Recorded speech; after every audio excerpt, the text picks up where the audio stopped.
You've been burned out for longer than you care to admit.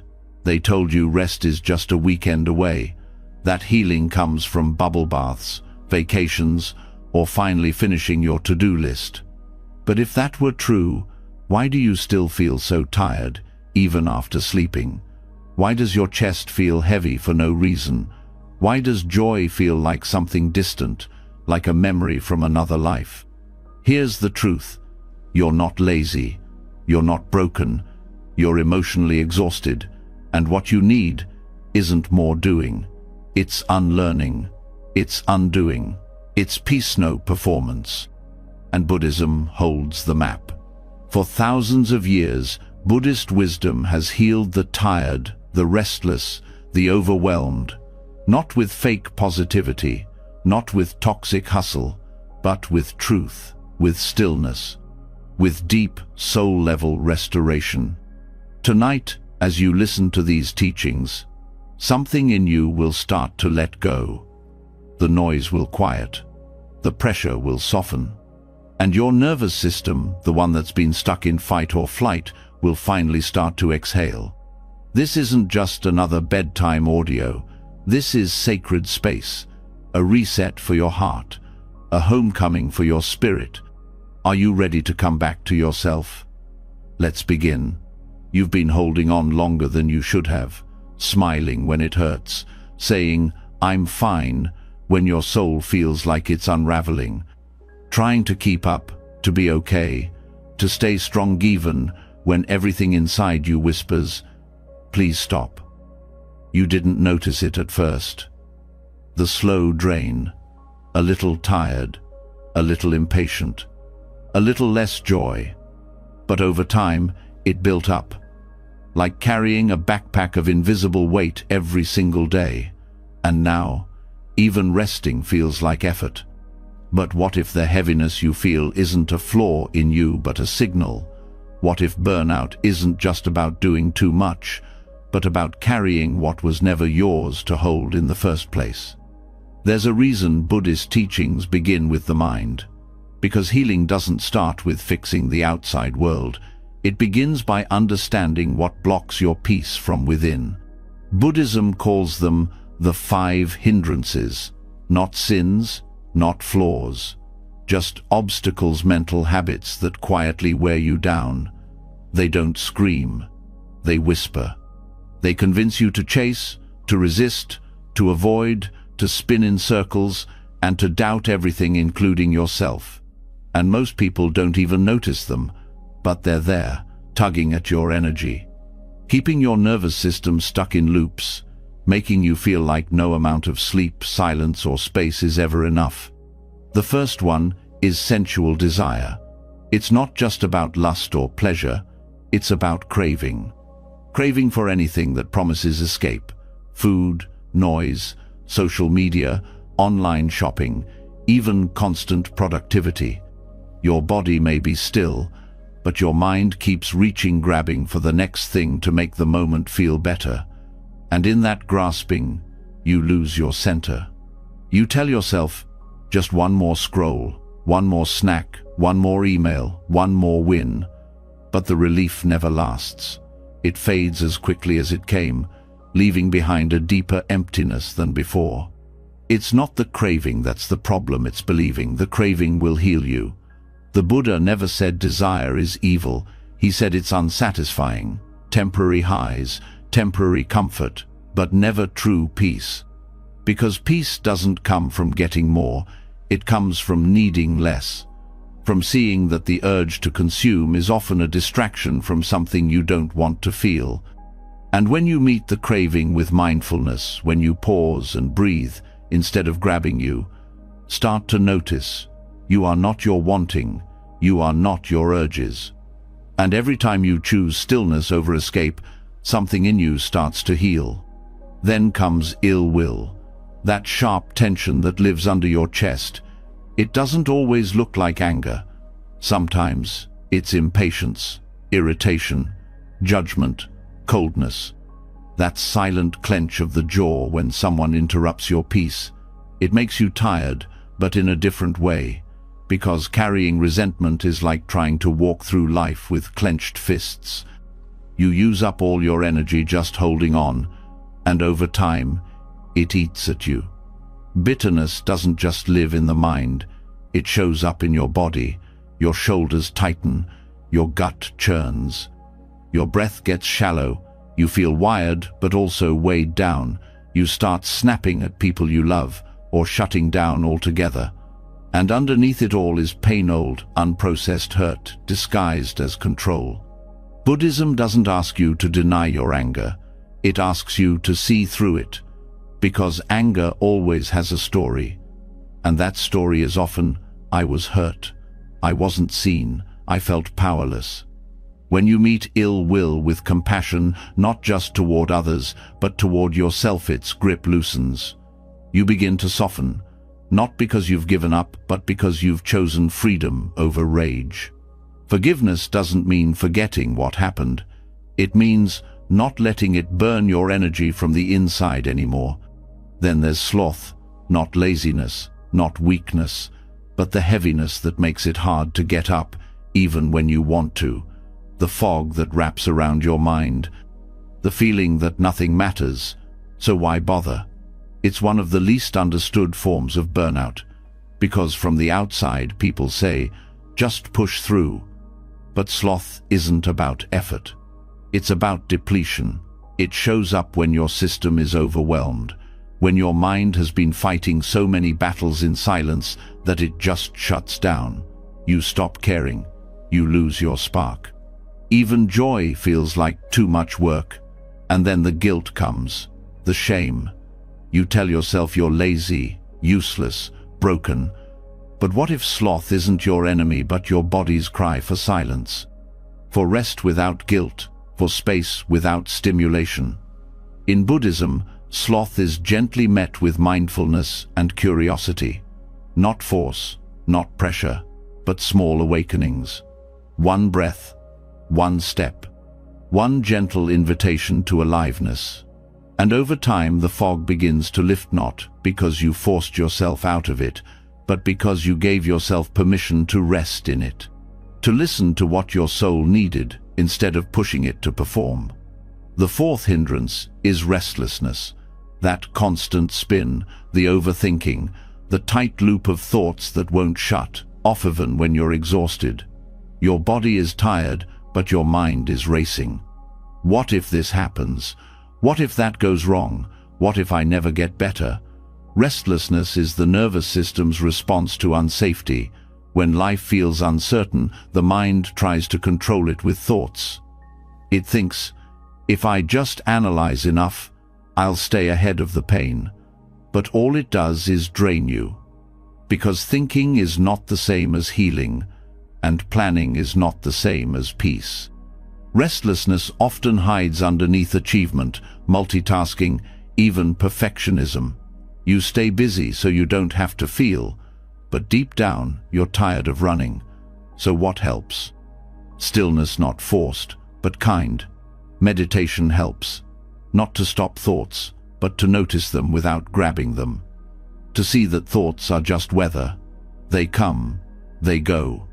And underneath them is a sky that has always been calm.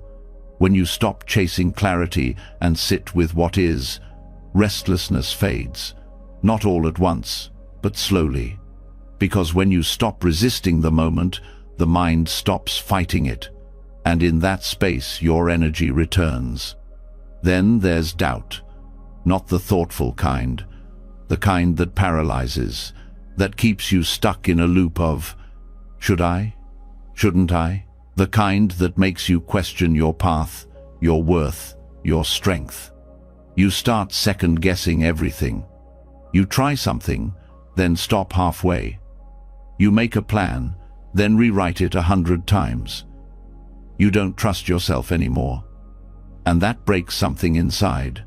Because when you can't believe in your own voice, the world feels louder, scarier, more overwhelming.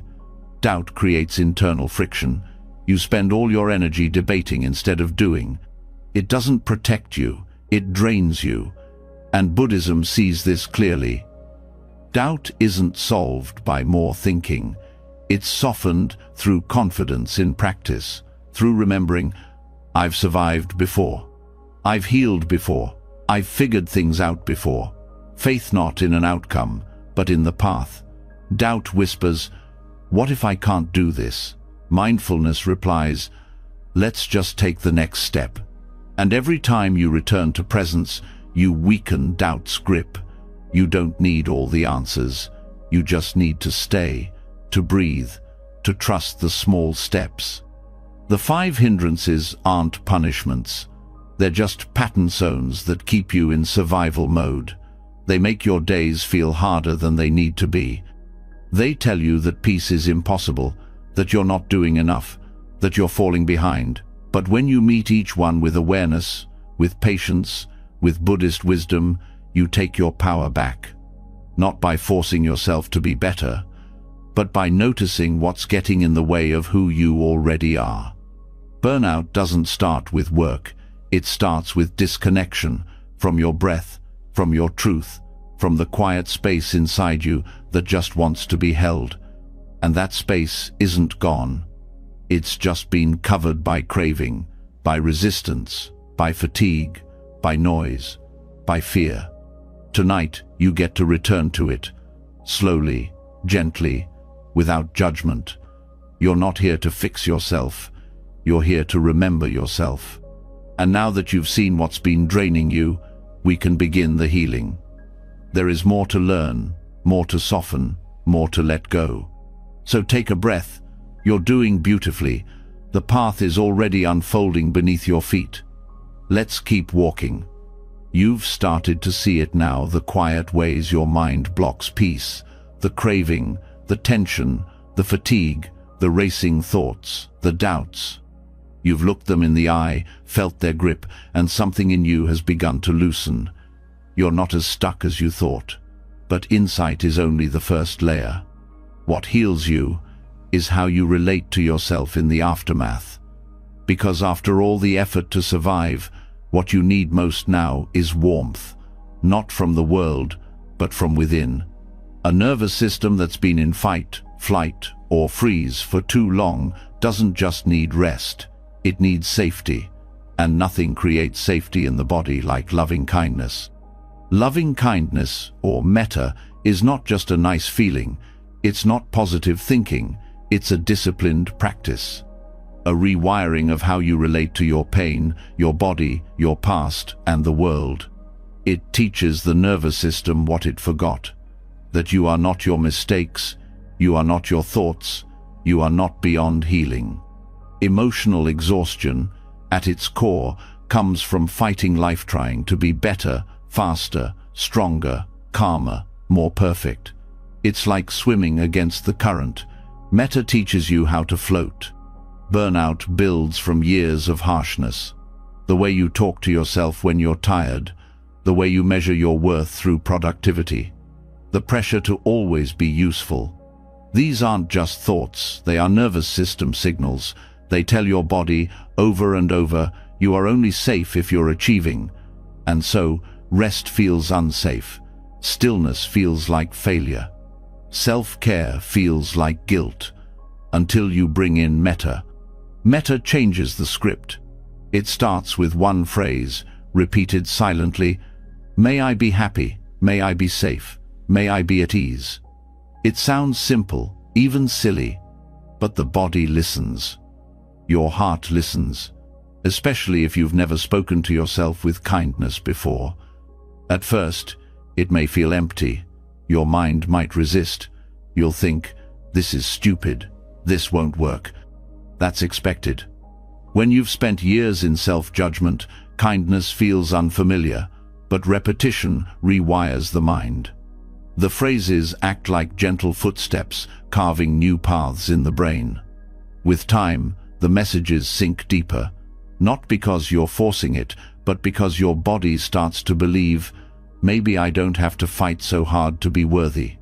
Metta helps heal emotional trauma by replacing the inner critic with an inner caregiver. You don't just observe your pain, you sit with it like a friend. You send warmth to your anxiety, instead of pushing it away. You send love to the tightness in your chest instead of ignoring it. You say, "May I be gentle with this?" and suddenly the tension doesn't need to shout anymore.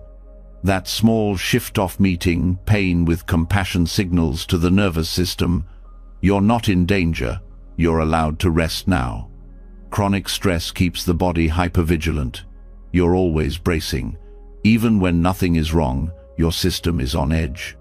That's why exhaustion doesn't always come from doing too much. It comes from never being able to relax fully. Metta lowers the baseline. It teaches the system to feel safe again, not through control, but through unconditional warmth.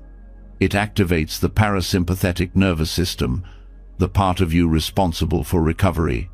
Breath slows. Muscles loosen. Heart rate steadies. But it only happens when the inner dialogue shifts. Metta gives that dialogue new language. What makes metta different from other healing methods is that it doesn't require fixing. You don't have to be free from anxiety to deserve love. You don't have to be healed to send yourself peace. That's the power of unconditional kindness. It's not earned. It's offered, again and again, until the walls come down, until love feels less like a performance and more like a return. This practice doesn't just help when you're meditating. Over time, it becomes how you relate to the world.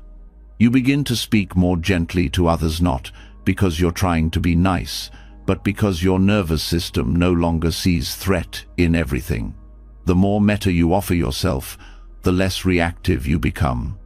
You find that criticism doesn't sting as much, that rejection doesn't unravel you, that failure doesn't define you. You've created a home inside yourself that no one can take away. Metta isn't passive. It's not about avoiding conflict or pretending things are okay. It's fierce. It means choosing love even when your trauma screams. It means staying soft when your past tells you to shut down. It means sitting with the part of you that's ashamed, not to fix it, but to be with it. And something powerful happens when pain is witnessed without judgment. It starts to let go. Practicing metta daily builds emotional resilience, because the more you return to kindness, the less power your triggers have. You start to notice the moment you begin spiraling, and instead of following the spiral, you pause, you breathe, you offer yourself a silent, "May I feel safe in this moment?" And often, that's enough to shift the course. The storm might still come, but you're no longer pulled under. That's the difference between surviving and healing. Metta also has a profound effect on stored emotion. Emotional burnout isn't just mental, it lives in the body. Muscles hold on to memories. The heart holds on to grief. Metta allows you to meet these stored emotions, not with fear, but with care. You scan your body, you notice where it aches, and you send that spot attention, breath, kindness. No analysis, no story, just presence. And as you keep showing up for these places, something begins to open. What was frozen starts to thaw. What was locked away begins to surface and leave. In clinical research, loving kindness meditation has been shown to increase serotonin, reduce cortisol, improve sleep, and even build empathy pathways in the brain. But more than that, it teaches you how to be human without abandoning yourself. It's not a quick fix, it's not a trick, it's a reorientation of how you live in your own skin. When burnout feels like constant effort, metta gives you permission to rest into who you are, not who you think you should be. It gives the body something it rarely receives, inner approval. And that changes everything, because a system that feels accepted stops fighting itself. It starts to regulate, it starts to repair. It begins to restore balance, not by avoiding stress, but by processing it through the lens of love. This is why metta is medicine. Not metaphorically, literally. It treats the root, not the symptom. It tells the nervous system, you are safe, even in pain. You are worthy, even when tired. You are held, even when healing is slow, and when those messages land, something deep inside exhales. One of the most healing aspects of metta is that it doesn't end with you. Once you've stabilized the practice for yourself, you extend it to a loved one, to a neutral person, even to someone difficult. Not to excuse them, not to approve of their harm, but to free yourself from carrying the weight of resentment. Because metta is not about changing others, it's about not letting your own heart harden. Loving kindness is powerful not because it fixes pain, but because it allows you to meet pain without fear. And that, more than anything, is what heals a burnt-out body. Safety, presence, gentleness. Qualities the world rarely teaches, but that Buddhist practice brings to the center. You don't have to be perfect at metta to benefit. Even practicing for 5 minutes a day begins to create change.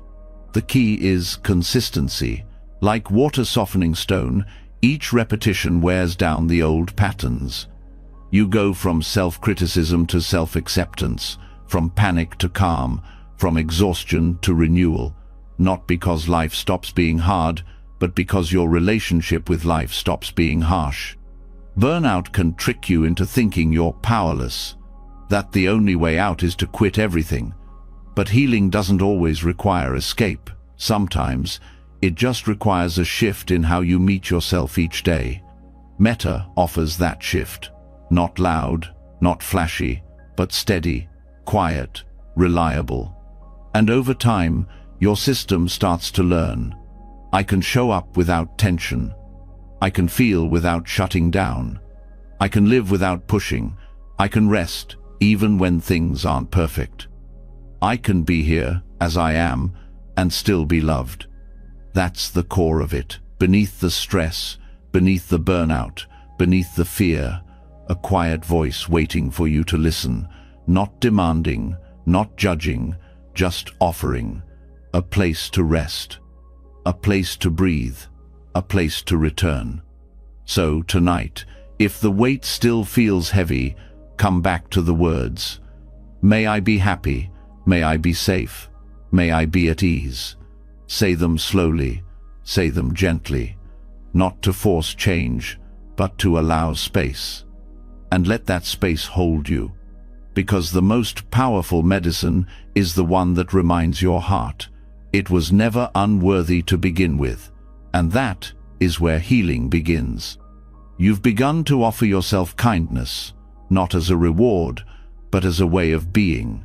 You've felt the shift, the warmth replacing tension, the stillness settling where chaos once lived. But as peace starts to grow, another layer begins to reveal itself. A voice, subtle but persistent. The one that says, "This isn't enough. You should be doing more." That pressure to perform, to prove, to stay ahead.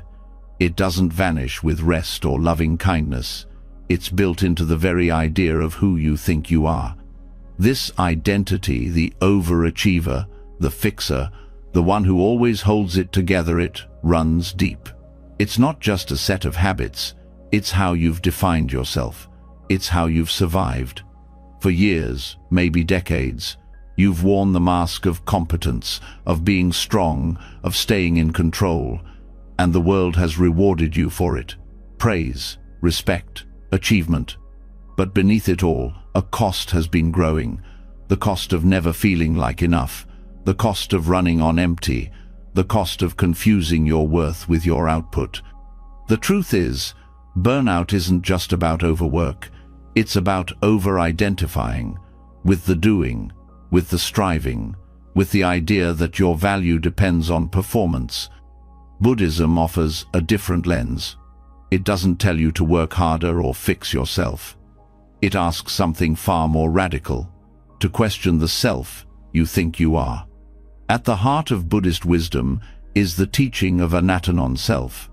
Not to say you don't exist, but that who you think you are isn't fixed, that the identity you cling to is not your essence, but a construct.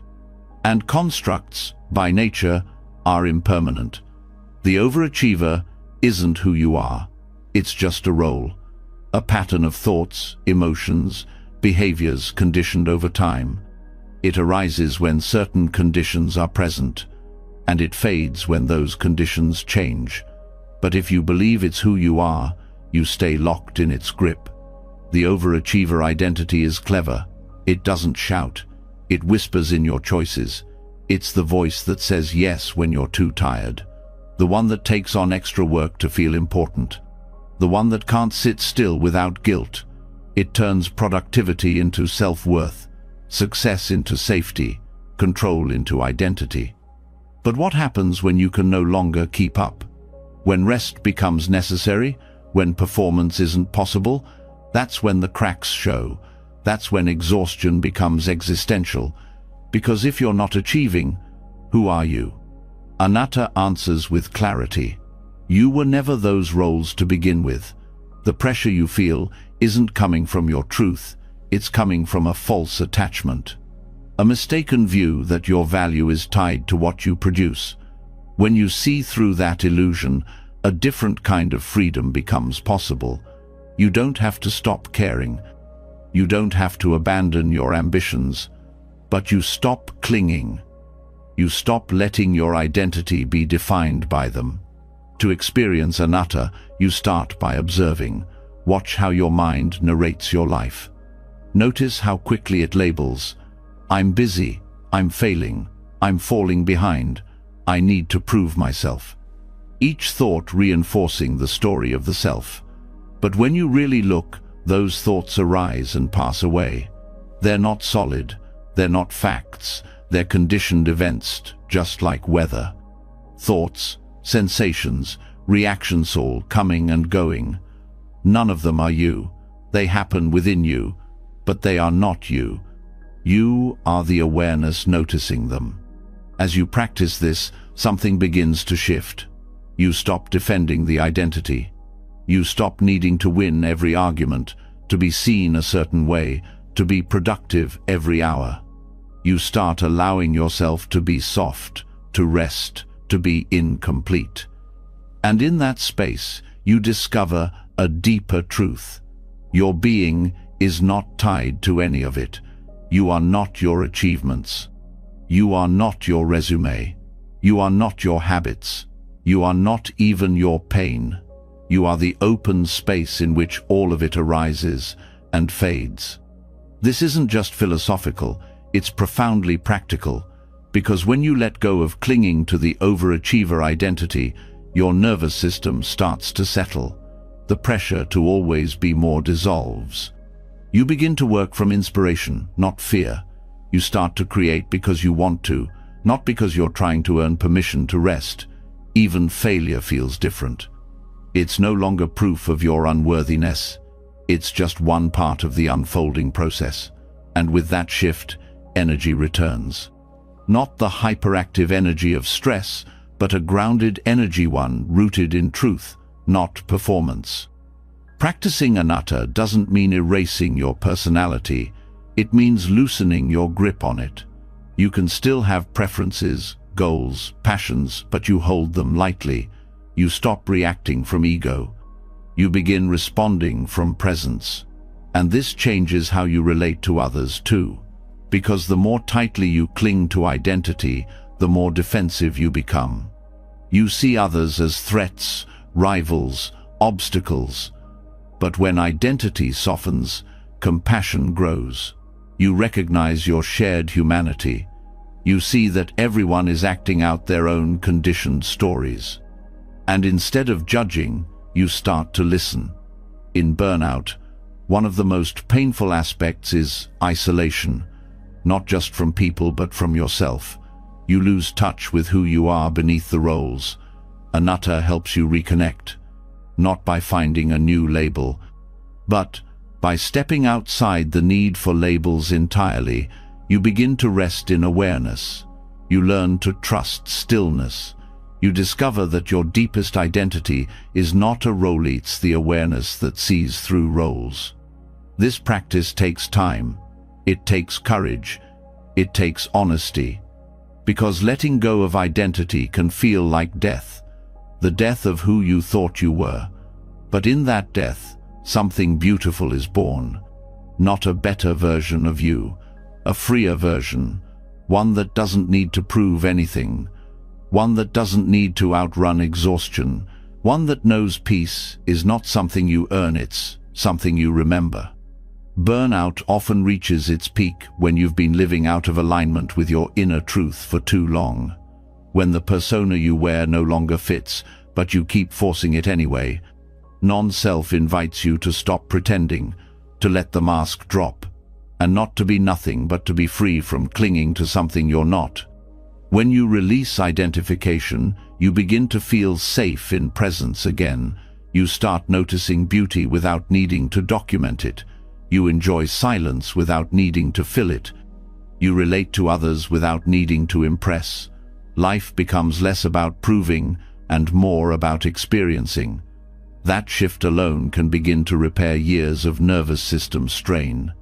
There is deep rest in letting go of being someone, because trying to be someone all the time is exhausting, especially when that someone is never allowed to be tired, never allowed to fail, never allowed to just be. When you see that you're not that identity, you make space for all of you, the soft parts, the scared parts, the quiet moments, the imperfect decisions, and you realize none of it makes you less. It just makes you human. Anatta doesn't leave you empty. It leaves you open. Open to life, to truth, to simplicity. Open to acting without over-attaching. Open to caring without clinging. Open to effort without pressure. You don't need to abandon your responsibilities. You just stop using them to define yourself. You shift from, I must do this, or I'm worthless to, this is what I choose, from presence. And that shift transforms how you use your energy. From that space, even discipline feels different. It's not about chasing self-worth, it's about honoring what matters. You work, not because you're afraid of being nothing, but because your values guide you. You rest, not because you've earned it, but because your body needs it. You speak, not to impress, but to connect. Everything becomes simpler, more intentional, less reactive. And in moments of stress, when the identity flares back up, you pause, you breathe, you ask, what am I clinging to right now? And the answer is almost always a story, a self-image, a belief that you need to be more, but you don't. You just need to return to awareness, to breath, to this moment. That's where peace lives. So let it be okay to not know who you are. Let it be okay to not have a title, a plan, a polished version. You don't need to be a perfect self. You just need to be here, with honesty, with openness, with less clinging. And in that softening, the healing deepens. Because when you stop holding so tightly to who you think you're supposed to be, your nervous system finally lets go. And what remains isn't emptiness, it's space. Space to feel, space to rest, space to live. When the need to prove yourself softens, when the identity of always doing starts to dissolve, a new kind of clarity begins to rise. Not dramatic, not loud, just stillness. And in that stillness, something tender appears, awareness of how deeply disconnected you've become from your own body. How long you've ignored the signals, skipped meals, overeaten in stress, numbed emotions with sugar, caffeine, screens, and suddenly there it is. A quiet truth that can't be unseen. Healing doesn't just happen in your thoughts. It happens in your gut, your breath, your choice, especially with food. The body carries the memory of your emotional life, not just trauma, but habits, beliefs, neglect. In Buddhist practice, mindfulness isn't limited to meditation cushions and spiritual texts. It's in how you walk, speak, eat. It's in the relationship you have with your daily rituals, especially the one thing you do several times a day, whether stressed, joyful, grieving, or numb. You eat. Mindful eating is not about diets. It's not about weight. It's not about restrictions or willpower. It's about returning to relationship. Food as presence. Food as care. Food as medicine for a nervous system that's been pushed too far for too long. When you're emotionally exhausted, digestion suffers. The body redirects energy towards survival. Your gut slows down. Inflammation increases. Cortisol, the stress hormone, rises. Blood sugar spikes and crashes. The more out of sync your emotions become, the more dysregulated your system gets. You may feel anxious after meals, bloated even when you eat light, fatigued no matter how healthy your food seems. But what if the issue isn't the food, but how you're relating to it? In Buddhism, mindfulness brings awareness to the entire process of nourishment. Not just what you eat, but how, when, and why. It teaches you to pause before reaching for the next bite. To notice the emotion behind the craving. To feel where hunger lives in the body. Is it in your stomach, or is it tension in your chest, a void in your heart, a need to feel comfort? Food becomes not just sustenance but a mirror. It reflects what you're running from, what you're avoiding, what you're craving emotionally but not expressing. This isn't meant to create guilt. It's meant to awaken choice. When you eat with presence, your body shifts out of fight or flight and into rest and digest. The parasympathetic nervous system turns on. Blood flows to your digestive organs. Nutrients are absorbed more efficiently. Inflammation decreases. Even your immune system strengthens. Mindful eating teaches the body, you are safe now. You can let go of the bracing. You can receive. The process begins with awareness, slowing down. Before eating, take a breath.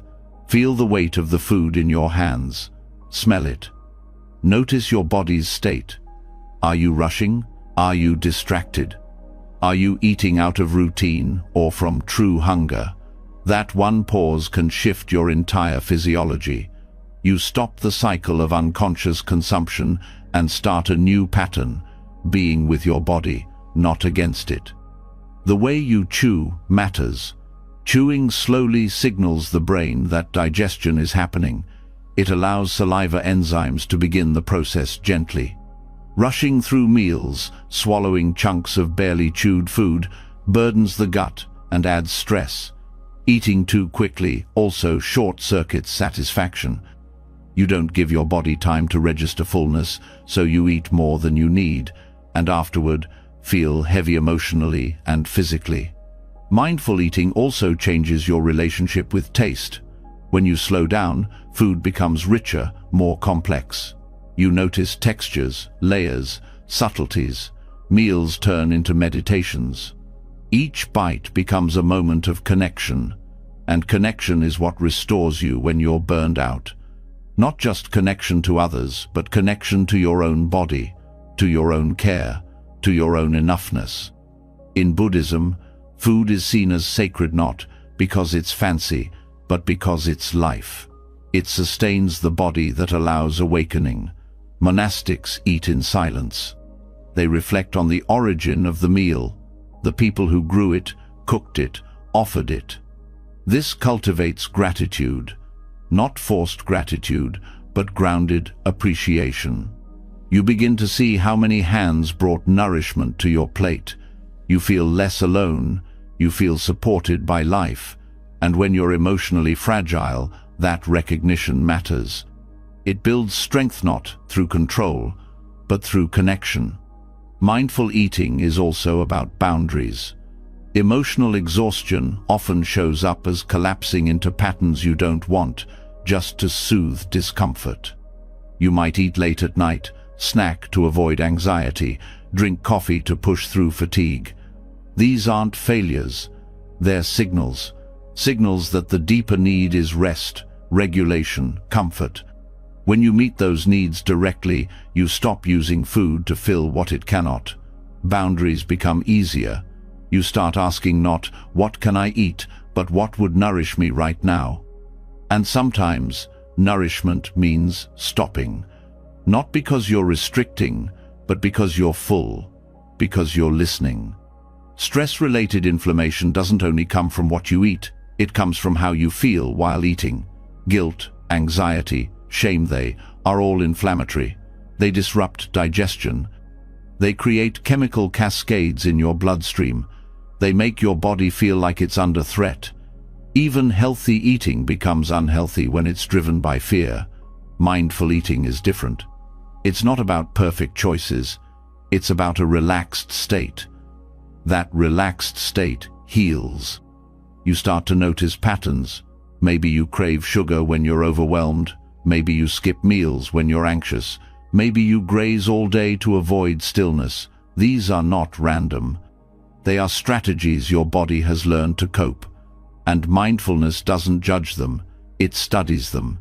It brings curiosity instead of shame. And curiosity creates space for change. Regulating adrenal overload begins with stabilizing blood sugar, calming the gut, reducing cortisol. All of these are directly influenced by how and when you eat. Irregular eating spikes stress hormones. Late-night meals disrupt sleep.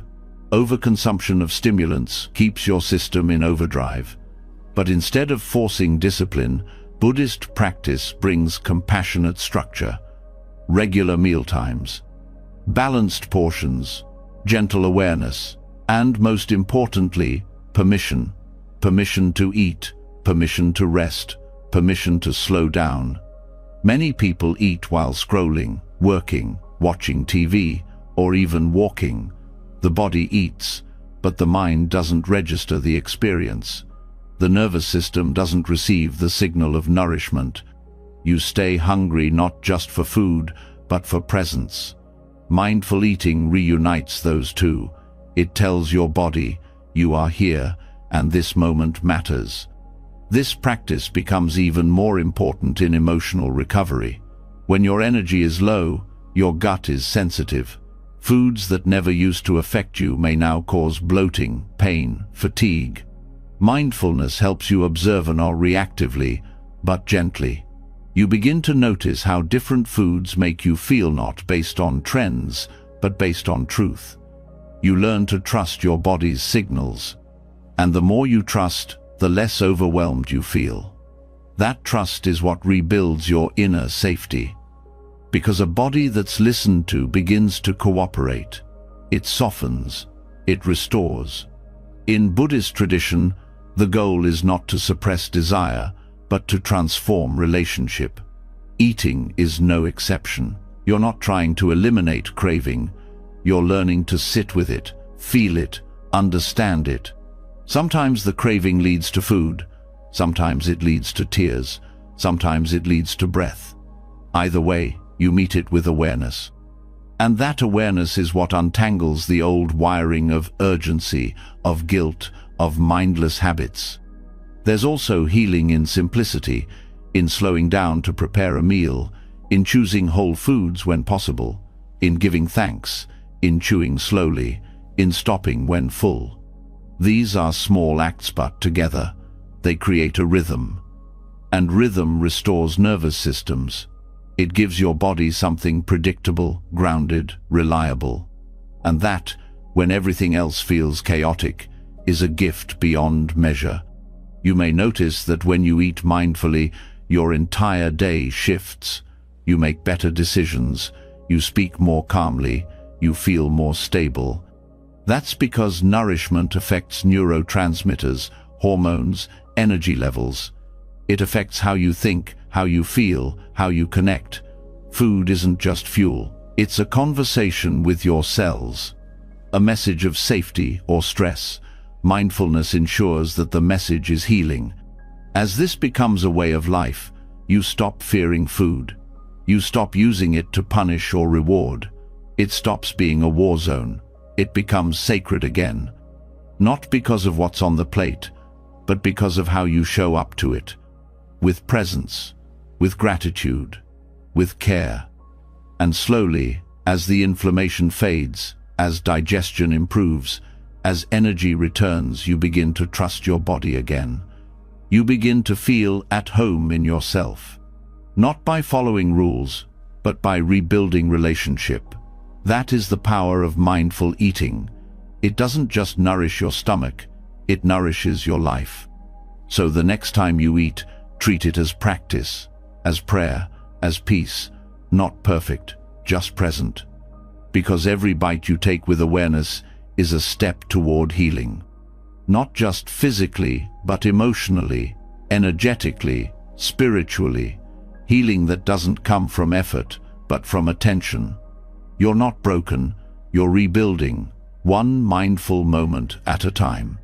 As you begin to slow down, as your body starts to listen, another kind of tension reveals itself, one that doesn't live in muscles or digestion, but deep in the mind. The kind that wakes you at night with a racing heart. The kind that whispers, "What if?" every time you try to rest. The kind that makes even peace feel unfamiliar.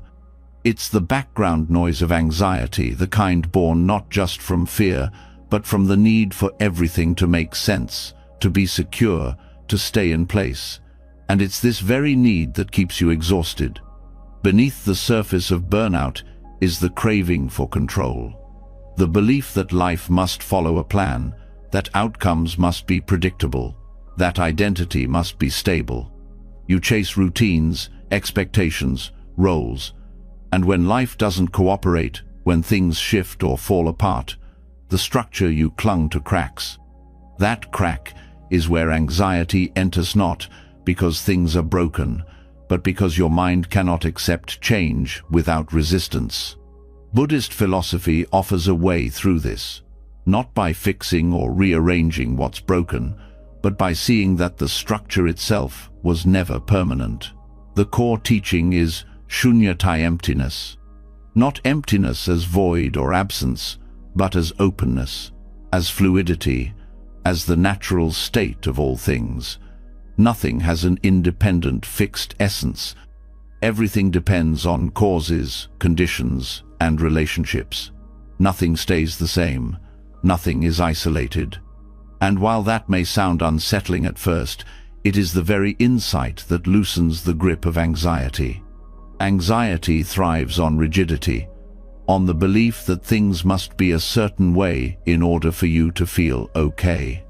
When that belief is exposed, when you realize that nothing can ever be held in place permanently, not thoughts, not roles, not people, not even your idea of yourself, something unexpected happens. Instead of panic, there's space. Space to breathe, space to let go, space to stop fighting reality. This shift doesn't numb you, it frees you, because when you stop expecting life to behave according to fixed structures, you stop blaming yourself every time things change. You stop panicking when plans fall through. You stop exhausting yourself trying to keep everything stable. You begin to move with life, not against it. Burnout often comes from this subtle resistance, trying to make impermanent things stay permanent. Jobs change, people evolve, bodies age, identities shift. But when your sense of self is attached to these things, every change feels like a threat. You try to hold tighter, you overcommit, you overperform. You suppress uncertainty with busy schedules and high standards. But the uncertainty remains, and your energy drains trying to manage it. Shunyata teaches a different response. It doesn't ask you to abandon life. It asks you to meet life without expecting it to remain fixed. That doesn't mean you become passive. It means you become more responsive, less reactive, more flexible, less controlling. You begin to see that everything you once clung to, your identity, your role, your goals, are not solid. They're temporary forms. They arise and pass, just like thoughts, just like emotions, just like seasons. Understanding this intellectually is one thing, living it is another. It begins with awareness, with watching how your mind reacts when things shift. Do you tighten when plans change? Do you feel unsafe when something is unclear? Do you find yourself rehearsing the future to avoid discomfort? Each of these habits is built on the illusion of solidity. Shunyata breaks that illusion not to leave you lost, but to help you return to flow. Anxiety often comes from the mind treating thoughts as facts. But thoughts, like all phenomena, are empty. They have no inherent power. They pass through. They arise due to conditions and dissolve when those conditions fade.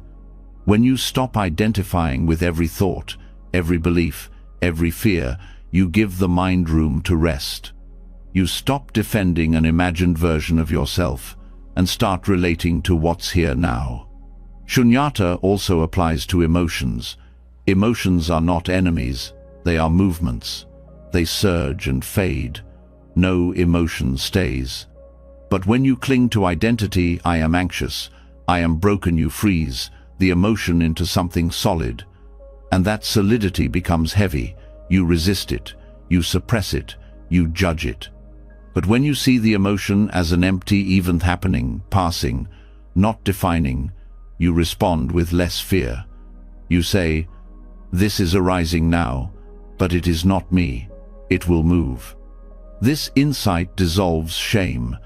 Shame tells you that your burnout is a personal failure, that your anxiety means something is wrong with you. But when you understand emptiness, you realize that your current state is just the result of countless conditions, not a permanent defect.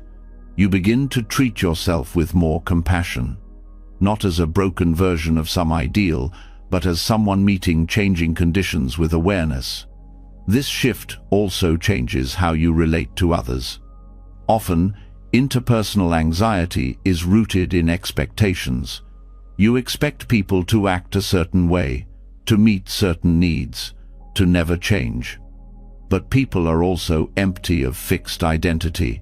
They shift, evolve, contradict themselves. And when you stop expecting permanence in others, your relationships soften. You stop over-controlling. You stop over-apologizing. You allow people to be dynamic, and in doing so, you release the anxiety of having to manage their reactions. Even your stories about your past begin to loosen. You stop defining yourself by old wounds, old roles, old mistakes. You see that those experiences happened, but they are not you. They were conditioned moments. You can learn from them, hold them gently, and let them be part of a much bigger, unfolding truth. Not a single event can define a being that is constantly changing. This doesn't make life meaningless. It makes it sacred. Because when you stop seeking permanence, you start appreciating the moment. You savor a conversation because you know it won't happen again in the same way. You pause for breath because you no longer assume there will always be time later. You live with more awareness, not because of fear, but because of presence. In Buddhist meditation, emptiness isn't just a concept, it's an experience. As you sit and observe, thoughts become less personal. Sensations become less reactive. You begin to experience spaciousness, not the absence of experience, but the absence of clinging. And that space is deeply restorative. It's the opposite of burnout. It's the place where energy is not wasted, defending, grasping, controlling. It's the place where being is enough. You may notice that as you practice this, your nervous system starts to uncoil. The constant need to fix everything fades. You become more comfortable with not knowing. You stop chasing certainty. And in that letting go, you reclaim your strength, not the brittle kind that resists, but the resilient kind that bends without breaking. Even in moments of stress, the insight of emptiness can ground you. You can pause and ask, what story am I clinging to? What fear am I treating as truth? What role am I defending? And as you examine those attachments, they start to dissolve. You're left not with confusion, but with openness. And in that openness, new choices arise. You're no longer reacting from old scripts. You're responding from awareness. Shunyata is not about disconnection. It's about seeing the interconnectedness of all things. You see that your burnout isn't isolated. It's woven from societal pressures, personal history, collective fear, biological rhythms. Nothing exists on its own. And that insight brings humility. It helps you forgive yourself. It helps you let go of blame. And it helps you begin again, without the weight of who you think you're supposed to be. Burnout often feels like being stuck in a small, tight room with no exit. Emptiness reveals that the walls were never real. They were made of expectations, assumptions, identities. And when those dissolve, the space opens. You can breathe again. You can move again. You can live again. So let your grip soften. Let your definitions loosen. Let your story rest. The more you empty, the more you discover. Not nothingness, but freedom. Not absence, but peace. Not void, but clarity. There's nothing missing from you. There's just too much holding on. And now, you're learning to let go, to rest in what's here, to meet each moment without armor. And in that meeting, something deeper awakens. Something that was never burned out, never anxious, never rigid. Something that's been waiting quiet, spacious, kind. Letting go has already started to reveal what doesn't need to be carried. You've seen how clinging to certainty, identity, and performance holds your anxiety in place. You've tasted what it's like to soften your grip and allow openness. But there's another layer quieter, older, deeper, one you rarely notice because it's always filled with notifications, with voices, with planning, with opinions. Even healing can become noisy. Even self-awareness can turn into another inner conversation. And this constant stimulation is not neutral. It's draining you, not because the world is loud, but because silence has become rare. Silence isn't the absence of noise, it's the presence of clarity. In Buddhist practice, noble silence is not just about being quiet. It's about choosing to stop all unnecessary speech, both external and internal, so the mind has a chance to reset itself. This kind of silence is not passive, it's restorative. It's structured stillness, designed to release you from the mental overload that modern life normalizes. When you're burned out, your mind doesn't stop because you want it to. It keeps spinning because it has never been trained to pause. Information keeps pouring in long after your system has reached its capacity. You keep listening, talking, replying, consuming. Even in moments that look like rest, your attention is still active, scanning, anticipating, interpreting. Noble silence cuts through all of this, not by removing stimulation completely, but by creating a clear boundary that allows the nervous system to finally stop performing. Mental fatigue builds slowly, not just from overwork, but from the subtle demand to constantly process words, reactions, headlines, background noise. And your brain, like any other part of the body, needs recovery time. When it doesn't get it, your thoughts become cloudy, memory weakens, emotions become reactive. You start to lose patience. You misread signals. You interpret neutral events as threats. The mind gets stuck in loops because it hasn't had time to breathe. Silence is the breath the mind needs. It's the space where overstimulation unwinds. But to access that space, it has to be chosen. In Buddhism, noble silence is practiced with intention. It's not simply avoiding conversation. It's the deliberate pausing of verbal and mental engagement. No small talk, no commentary, no storytelling. Even inner dialogue begins to fade. What's left is presence without response. You hear, but you don't reply. You think, but you don't follow the thought. You notice, but you don't narrate. This opens a completely different state of awareness. When you stop filling silence, your system starts to regulate on its own. Heart rate slows, cortisol lowers. The vagus nerve, responsible for rest and digestion, activates.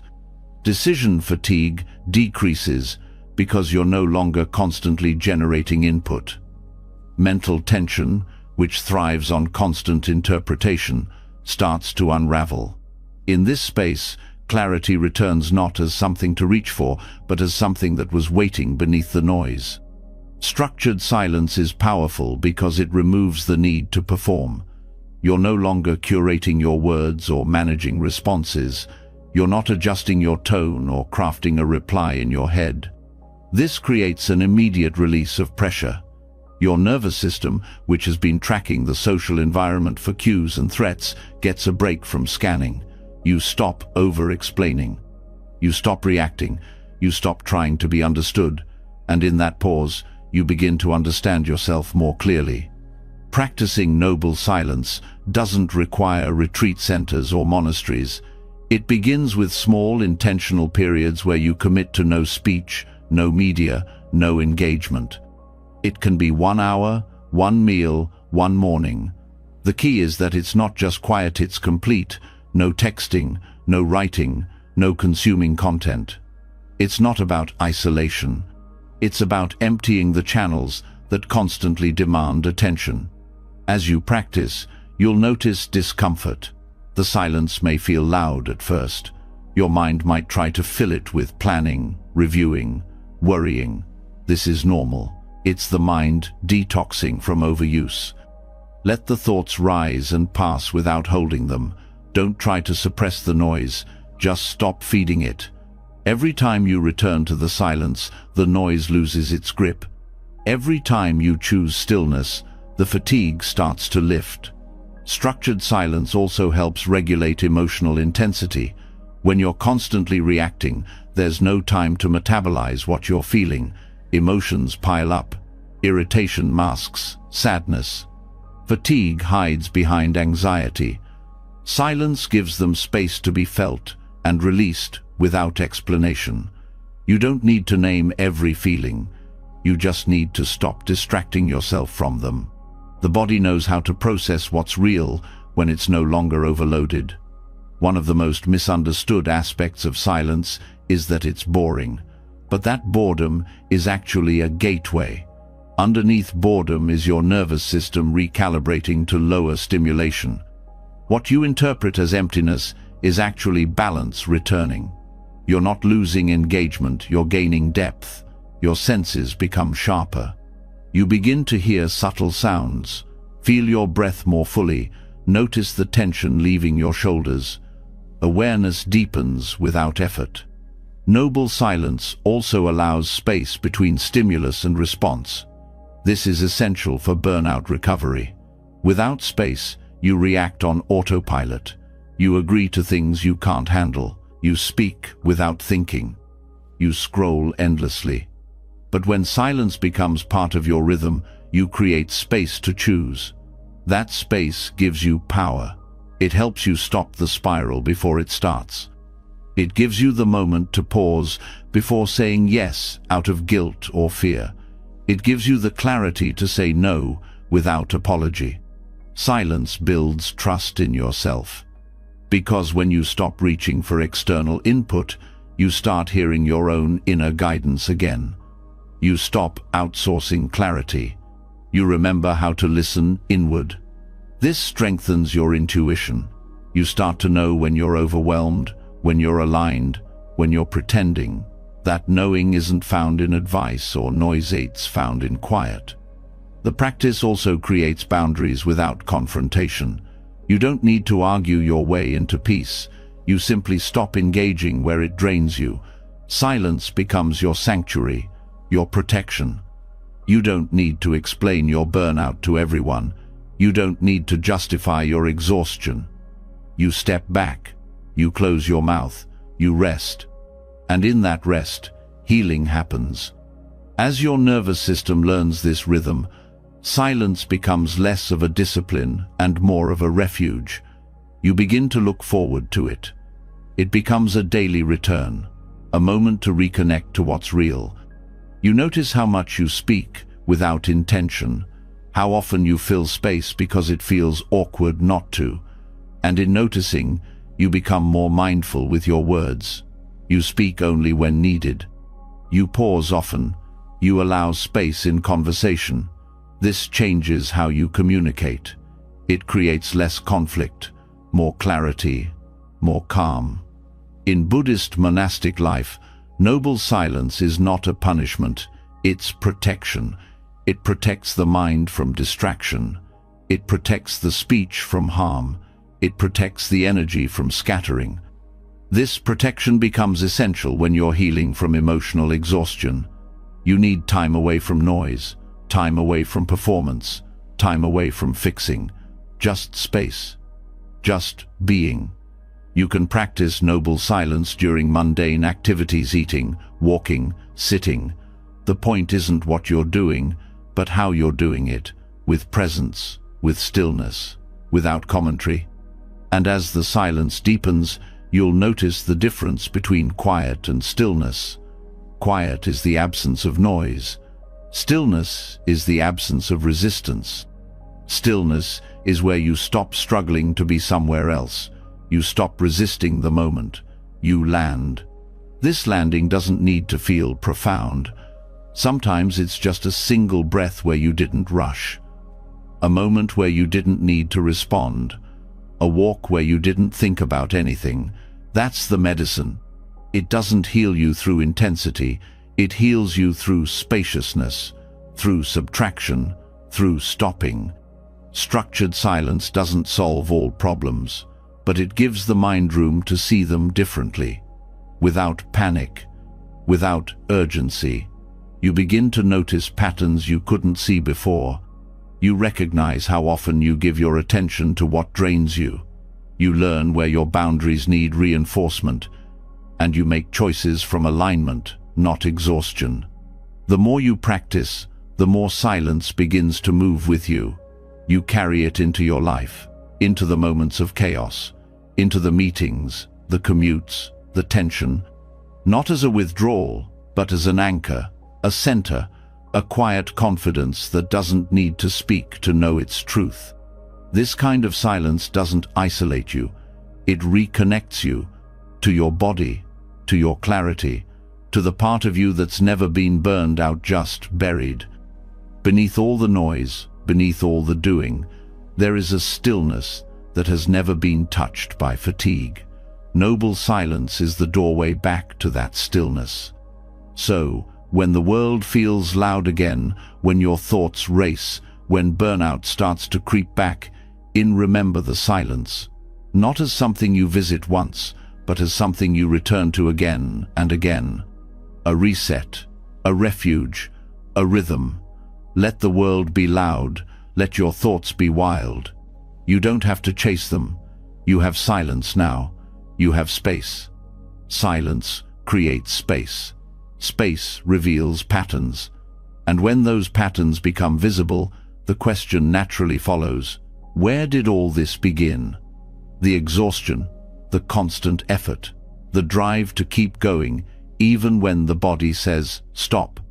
You can trace it back through schedules, habits, responsibilities, but deeper than that, it lives in the choices repeated over time, not always conscious, not always recent, but woven into your rhythm like a thread that never breaks. The body holds the tension, the mind holds the story, and underneath both is something even older: karma. Karma means action, not just physical actions, but the energy behind them, the intentions, the tendencies, the inner push that becomes outer behavior.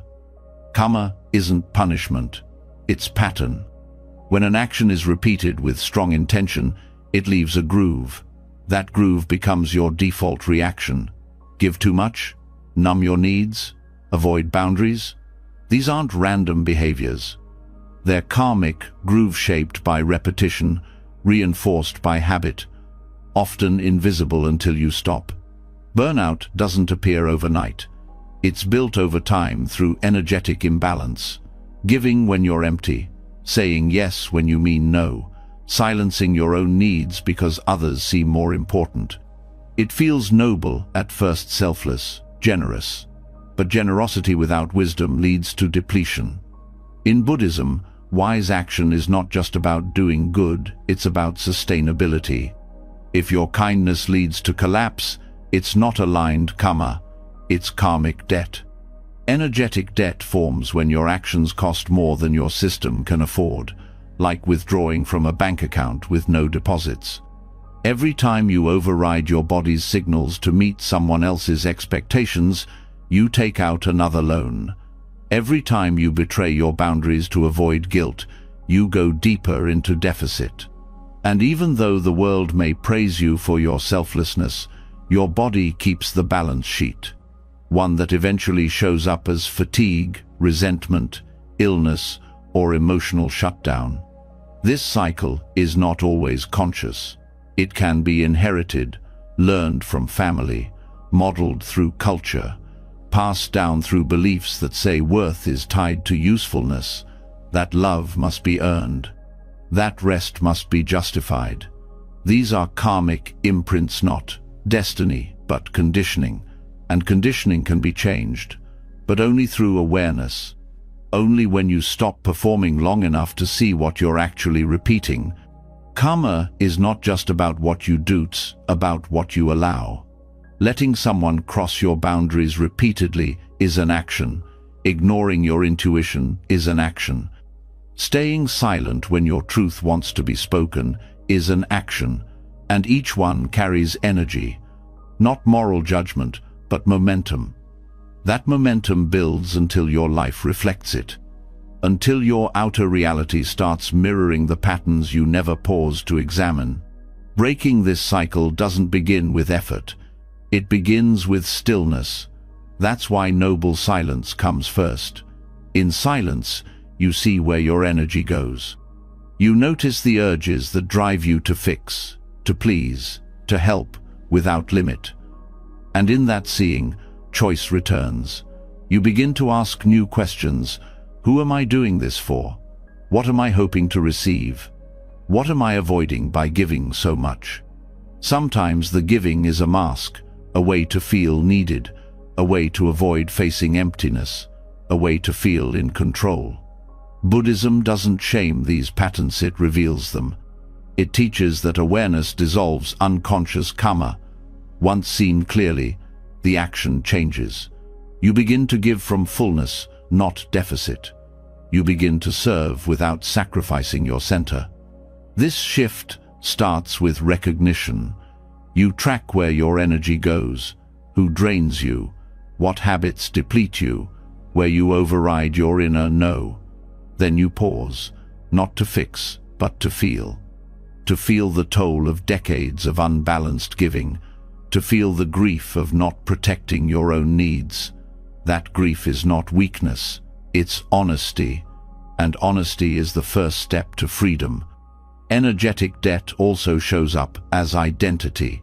You believe you are the helper, the one who holds everything, the strong one.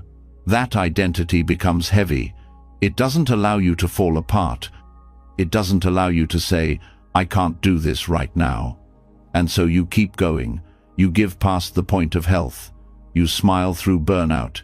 You say yes through tears. But inside, the weight keeps growing, until silence makes space, until stillness lets the weight speak. Buddhist practice invites balance through wise action. That means not just acting from compassion, but from clarity. Compassion without boundaries is not sustainable. Clarity shows you when to step in and when to step back, when to offer and when to rest, when to listen and when to let go. This balance is what dissolves karmic patterns. You stop reacting. You start responding. You don't need to be everything for everyone. You need to be aligned with what your body and heart can carry with integrity. Energetic restoration also means learning to receive. Many people trapped in burnout don't know how to be supported. They're uncomfortable resting. They feel guilt when not doing. That guilt is karmic residue. It can only be cleared by consciously choosing to stop, to receive without debt, to rest without explanation, to let others hold you, not as a transaction, but as a healing act.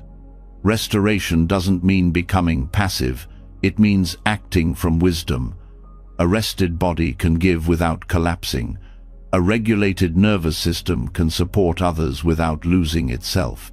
But this requires new karmic patterns. You have to create new grooves, saying no without guilt, asking for help without apology, slowing down even when no one else is. One of the most powerful tools in Buddhist tradition for shifting karma is intention. Every action begins with intention. If your intention is rooted in fear, the action carries stress. If your intention is rooted in self-awareness, the action carries peace. Setting intention before acting changes the karmic result. You ask yourself, is this action aligned with truth? Does it honor my body? Am I acting from love or fear of rejection? These questions bring you back to center. You also begin to notice the results of past actions with compassion, not as self-blame, but as understanding. You trace your exhaustion to patterns of pleasing, perfectionism, over-responsibility. You acknowledge the pain they caused, not just for you, but for others. Because overgiving often robs others of their own power. Your karmic healing becomes theirs too. When you step out of old roles, others are forced to meet life differently. That's how cycles change. This is not a call to selfishness. It's a return to right relationship. With yourself, with energy, with time, with truth. Buddhism teaches the middle path, not indulgence, not self-denial. Just balance. Karma becomes balanced when actions are rooted in awareness. You give because it feels aligned, not because it buys approval. You stop when your system says stop, not when collapse forces you. You speak truth even if it disappoints someone, because the truth is the cleanest energy there is. Breaking karmic cycles of burnout also means rewriting your internal stories. Stories like, I must always be strong. My needs don't matter. If I rest, I'm lazy. These stories aren't facts. They're conditioned responses, and they can be unlearned. Every time you choose presence over performance, rest over reaction, truth over image, you create new karma, new possibilities, new energy. This work is subtle. It doesn't happen overnight, but it does happen. With each small shift, the system rebalances. Fatigue starts to ease. You no longer feel haunted by the past. You begin to trust the body again, trust your timing, trust your enoughness. Not because you're trying, but because you're no longer draining energy on proving, fixing, controlling. And that's where freedom begins. Not in becoming someone new, but in remembering what was always there when you stopped giving it all away. You don't need to keep earning rest. You don't need to justify your needs. You've paid more than enough. Now is the time to stop the cycle. Now is the time to restore. Let the karmic debts dissolve, not through effort, but through awareness. Not through more giving, but through deeper presence. Life doesn't need you exhausted. It needs you clear, whole, honest, alive. Awareness is now unfolding where effort used to live. You're learning that burnout isn't just about doing too much. It's about how and why you give your energy in the first place. When karmic patterns of over-responsibility are exposed and released, something quieter emerges. But even in that stillness, there's another layer that pulls and pushes with every outcome, every emotion, every reaction. It's not just the doing that drains you, it's the emotional ride underneath it. The constant swinging between wanting and fearing. And this is where the 8 worldly winds take hold. In Buddhist teaching, the 8 worldly winds are the shifting forces that influence nearly every choice, reaction, and emotional state. Gain and loss, praise and blame, fame and disrepute, pleasure and pain. These pairs seem natural, even unavoidable, but when they take root in the heart, they create cycles of hope and fear that leave you emotionally unstable and deeply exhausted. It begins with gain, the thrill of achieving, of acquiring, of finally having something to show for your effort. Gain creates a high, a rush, but it also creates attachment. You fear losing what you've gained, so you work harder, strive more, protect what you've collected, whether it's success, recognition, or emotional validation. And when gain is your focus, the mind becomes restless. It starts to measure every moment based on what it can add. This chase is endless, because gain never feels final. It only creates more desire, more striving, more anxiety. Then there's loss, inevitable, yet always unwelcome. Loss strips you of what you worked for, what you thought defined you, what you assumed would last. And the emotional energy required to resist loss is immense. You grieve, yes, but often it's not grief alone. It's fear, shame, identity collapse. You internalize loss as failure. You take on guilt that was never yours, and instead of letting go, you hold tighter to whatever is left. This tension eats your energy from the inside out.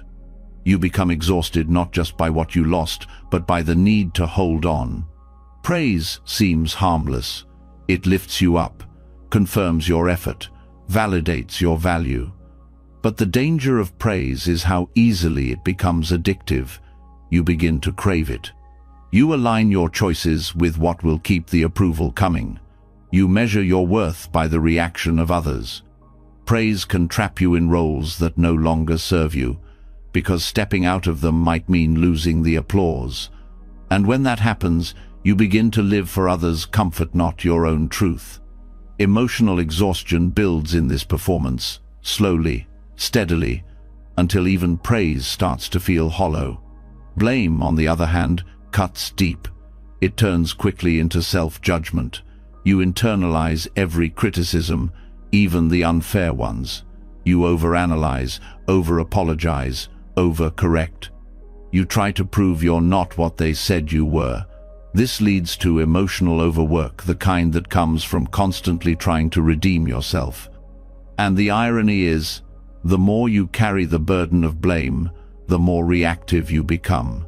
Your energy gets spent on defending, explaining, fixing. Instead of letting others hold their projections, you take them on. And with each act of self-protection, the fatigue grows. Fame doesn't just mean public recognition. It's the desire to be seen, admired, chosen. In small ways or big ones, you seek to be important, to matter, to be noticed.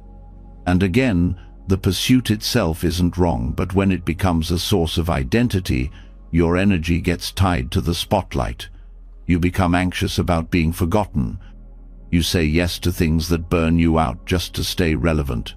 You start living as a version of yourself that's more palatable, more impressive, and deep down, you begin to feel fake. The effort to maintain the image becomes unsustainable. Then comes disrepute, the fear of rejection, of not being enough, of being misunderstood, disliked, dismissed. You react to it by shrinking or by performing even harder. You over-explain to avoid being misjudged. You stay silent to avoid disapproval. You begin to distrust your own voice. And when disrepute lands, even unintentionally, it feels like an earthquake. Your emotional foundation shakes because your sense of worth was too dependent on being liked. The fear of disrepute locks you in constant self-monitoring, draining your peace moment by moment. Pleasure pulls like a magnet, a moment of ease, a sense of reward. But it can also become a trap when your nervous system starts depending on it to feel okay. You push yourself harder, telling yourself the next break, the next indulgence will make it all worth it. But when pleasure is used as a bandage, it never satisfies. You become restless between hits of comfort. You crave more, yet feel less. The body feels good temporarily, but the burnout remains. Because pleasure cannot repair what presence has abandoned, and pain the one you work hardest to avoid. Physical, emotional, mental discomfort. You numb it, resist it, judge it, but pain grows when denied. It spreads through tension, through exhaustion, through quiet resentment. When your life becomes shaped around avoiding pain, you lose access to freedom. Your decisions shrink, your options narrow. You settle, you endure, and even when the pain is gone, your body keeps bracing for it. That constant guarding is what creates a baseline of chronic stress. It's not the pain itself, it's the war against it. The 8 worldly winds aren't wrong. They are part of being human. But when they control you, when your emotional balance depends on chasing the positive and avoiding the negative, they become the roots of exhaustion. Your nervous system becomes trapped in a loop of reactivity. One praise and you're up, one critique and you're crushed, one success and you're flying, one failure and you're falling. There is no steady ground, no inner refuge. Buddhist wisdom doesn't teach you to ignore these winds. It teaches you to observe them without being carried away. It teaches you to anchor in what doesn't move. When you see the 8 winds clearly, you stop living for outcomes. You stop tying your energy to how things go. You act from presence, not pressure. You speak truth without waiting for applause. You rest even if no one understands why. You hold space for loss without losing yourself. And most importantly, you stop fighting the natural rhythm of rise and fall. This practice brings balance, emotional neutrality, not coldness, but steadiness. You begin to hold praise and blame the same way, with curiosity, not clinging. You feel gain and loss without defining yourself by either. You stop proving, comparing, fearing. Your energy, once scattered by extremes, returns to center. Burnout recovery requires this stability, because no amount of rest will last if your emotions are still ruled by winds you don't see. You'll rest for a day and get thrown off by one harsh comment. You'll meditate all morning and unravel after one setback. Real peace means not being tossed around.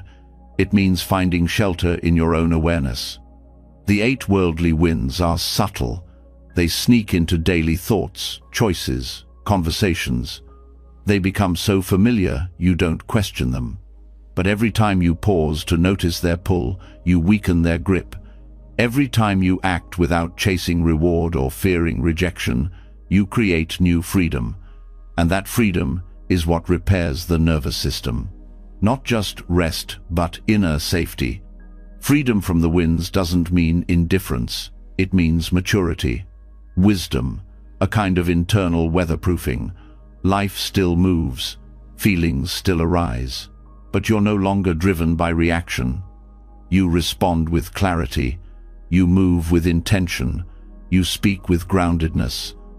And that groundedness is what protects your energy. Letting go of the winds also means letting go of roles. You stop needing to be the achiever, the fixer, the one who always knows what to say. You let people misunderstand you sometimes. You let yourself be human. You trust that what matters most can't be taken by gain or loss, by fame or failure.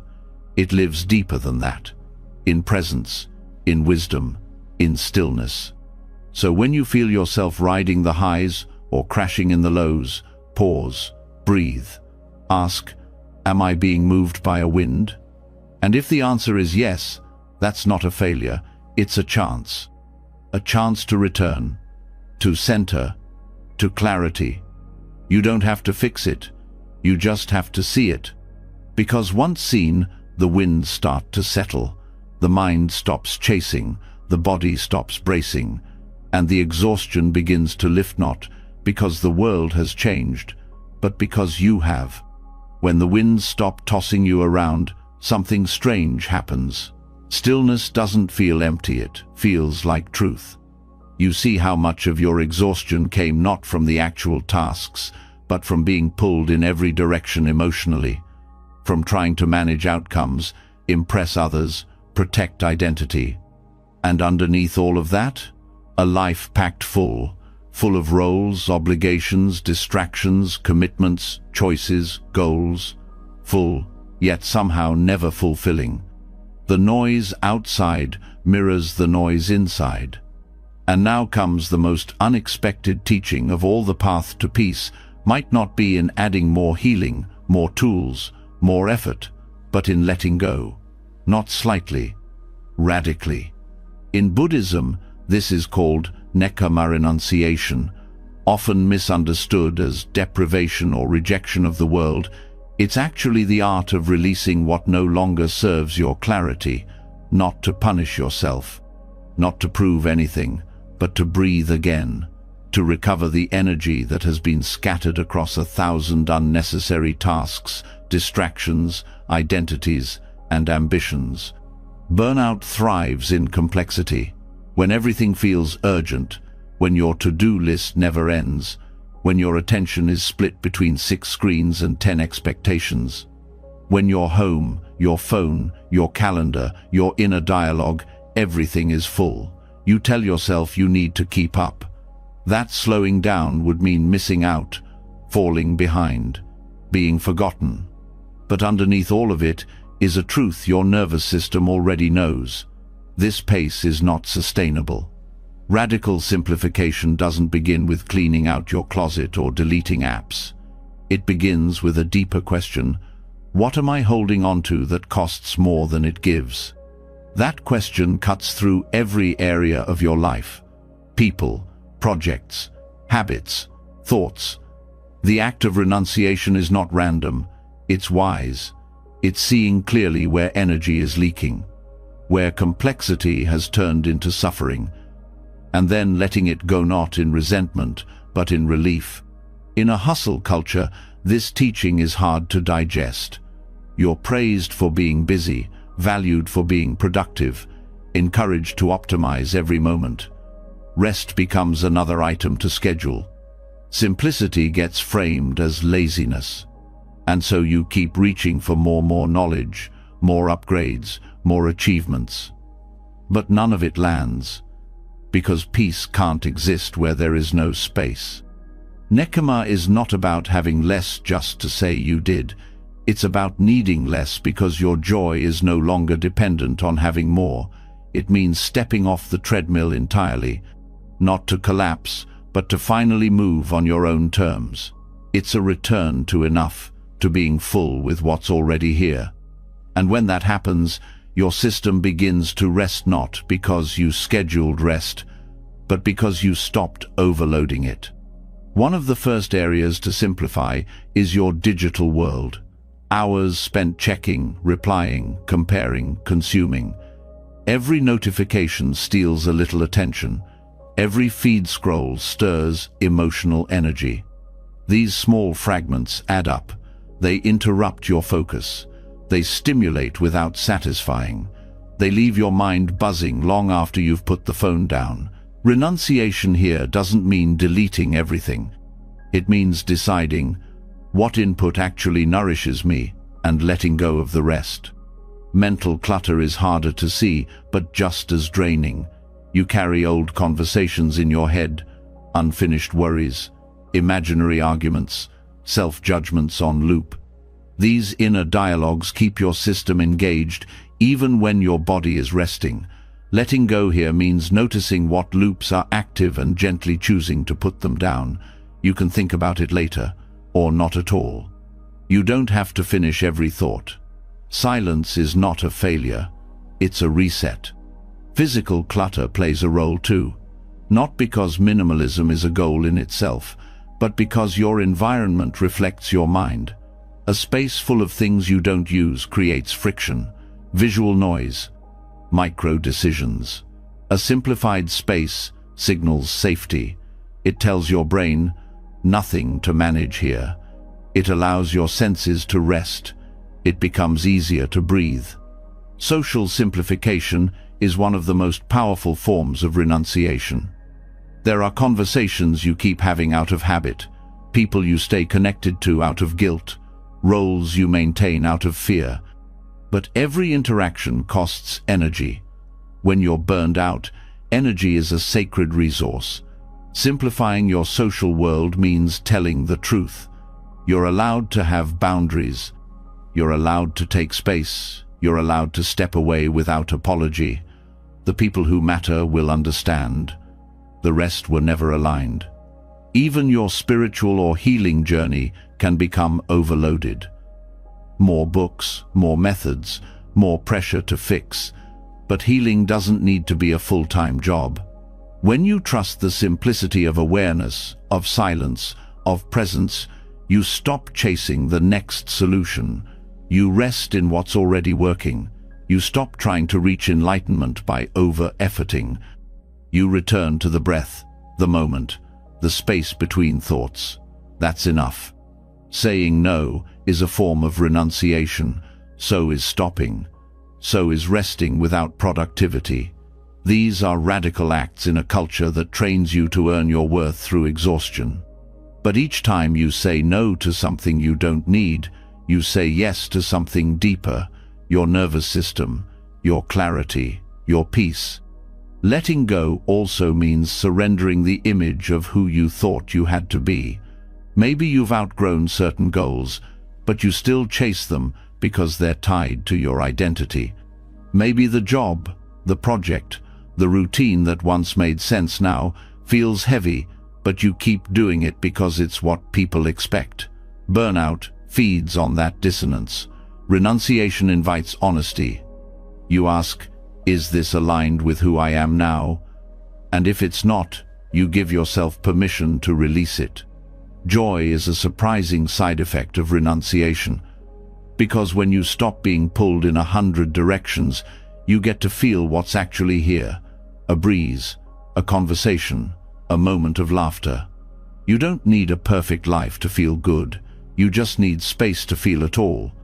And the more space you make, the more joy finds you, not in grand gestures, but in small, real moments that were always there, hidden under the clutter. This practice also strengthens resilience. Because you're no longer distracted, no longer chasing the next fix. When life shifts, as it always does, you don't collapse. You've simplified to what's essential. You're not holding more than you need. You can adapt. You can breathe. You're not attached to excess, so you don't fall apart when it's gone. Letting go is not a one-time event. It's a way of living, a rhythm. You check in often. What am I holding now that no longer fits? You get comfortable releasing. You trust that when space is created, wisdom fills it. Not because you forced it, but because space is clarity's natural companion. Renunciation also softens comparison. When you're not trying to match everyone else's pace, you stop judging yourself by their lives. You don't need their success to feel valuable. You don't need their validation to feel seen. You come back to your lane, your rhythm, your needs. And that return is a deep, unshakable peace. Burnout tells you to keep pushing. That rest will come later. That one more achievement will finally bring ease. But ease doesn't come from more. It comes from less, from choosing enough, from no longer building your life on the edge of depletion. This doesn't mean withdrawal. It doesn't mean giving up ambition or joy. It means refining. Choosing only what supports your nervous system, your purpose, your health. It means living from center, not from noise. You act from intention, not pressure. You engage from presence, not performance. Simplicity becomes a sanctuary. You don't rush to fill silence. You don't fear empty space. You don't chase stimulation to avoid discomfort. You stay with what is. You allow things to unfold. And in that space, the body heals, the mind softens, the heart rests. You begin to notice that the more you release, the more aligned your life becomes. The right people stay, the meaningful tasks remain, the real priorities rise. Everything else fades not because you forced it, but because you made room for what matters. This is the heart of Nekama, letting go not to lose, but to return, to clarity, to enoughness, to energy that no longer leaks but flows. This is not escape, this is not avoidance. This is wisdom in action, This is how burnout ends, not with one more breakthrough, but with one honest breath and a willingness to live more lightly. Letting go begins to reshape everything. You've started releasing what doesn't serve your roles, habits, noise, even parts of yourself you once thought were essential. The pressure to keep up has started to quiet. Space has returned. But there's one attachment that's harder to see and even harder to loosen. It's not just what you do, it's who you think you are because of what you do. That hidden bond between identity and effort, between self and output. Even when your calendar is empty, the urge to prove your value still lingers. And that's where burnout hides next, not in the task list, but in the illusion of self. In Buddhist teaching, this illusion is understood through the 5 aggregates: form, sensation, perception, mental formations, and consciousness. Together, these are called skandhas. They are not things, but processes, layers of experience that give rise to the feeling of I. And it's this sense of a fixed, solid self that keeps you tangled in cycles of stress, striving, and exhaustion. You mistake what arises in experience for who you are. You identify with the contents of your mind, your body, your reactions. And in doing so, you take everything personally, defend things that don't need defending, and carry responsibilities that don't belong to you. The first aggregate is form, your physical body, the material world, everything seen, touched, and held. You begin here because it's the most obvious. You mistake the body for the self. You measure your worth by how much your body can produce. You push it past its limits to meet demands. When the body gets tired, you don't listen. You push harder. You see pain as weakness, rest as guilt, appearance as value. And slowly, you start treating your body not as a home, but as a tool. Burnout thrives in this disconnection. It turns your body into a machine and your needs into interruptions. But form is not you. It is a condition, a process, changing every day. It doesn't belong to you. You borrow it for this life. You can care for it, nurture it, but it cannot define you. When you stop identifying with the body as your worth, you start caring for it from love, not control. You begin to listen, to honor its signals, to let it rest without earning that rest. And that shift is healing. The second aggregate is sensation. The feeling tone that arises with every experience, pleasant, unpleasant, or neutral. You touch something warm. You feel comfort. You hear sharp words. You feel tension. Sensations come quickly and shape your reactions. Without awareness, you start chasing pleasant sensations and resisting unpleasant ones. This becomes a trap. You eat to feel better, scroll to avoid boredom, work to escape discomfort. You end up reacting to the feeling instead of responding to the moment. Burnout deepens when sensations go unnoticed. You keep overriding discomfort for the sake of performance. You stay in situations that feel wrong because you ignore the subtle signals in your gut, your chest, your breath. Mindfulness of sensation allows you to pause, to notice when your system says no, to stop before collapse. When you see that sensations are just passing experiences, not facts, not commands, you stop living on autopilot. You choose more wisely. You rest when needed. You don't chase or avoid. You allow. The third aggregate is perception, the mind's labeling process. It takes in sensory input and names. This is good. This is bad.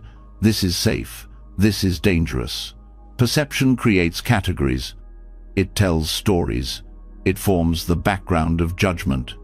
When you see someone frown, you may perceive disapproval.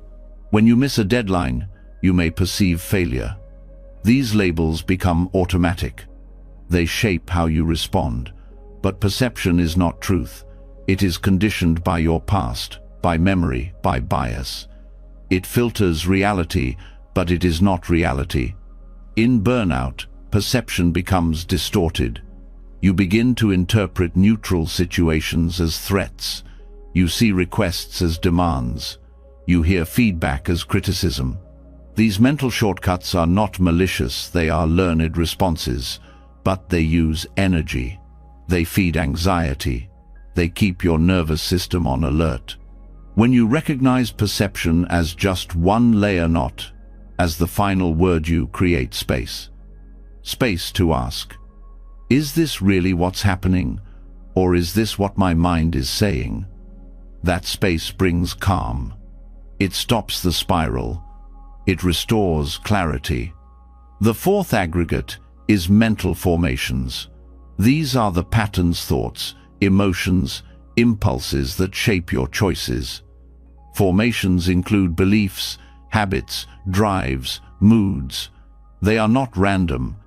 They're shaped by past experiences, cultural messages, personal conditioning.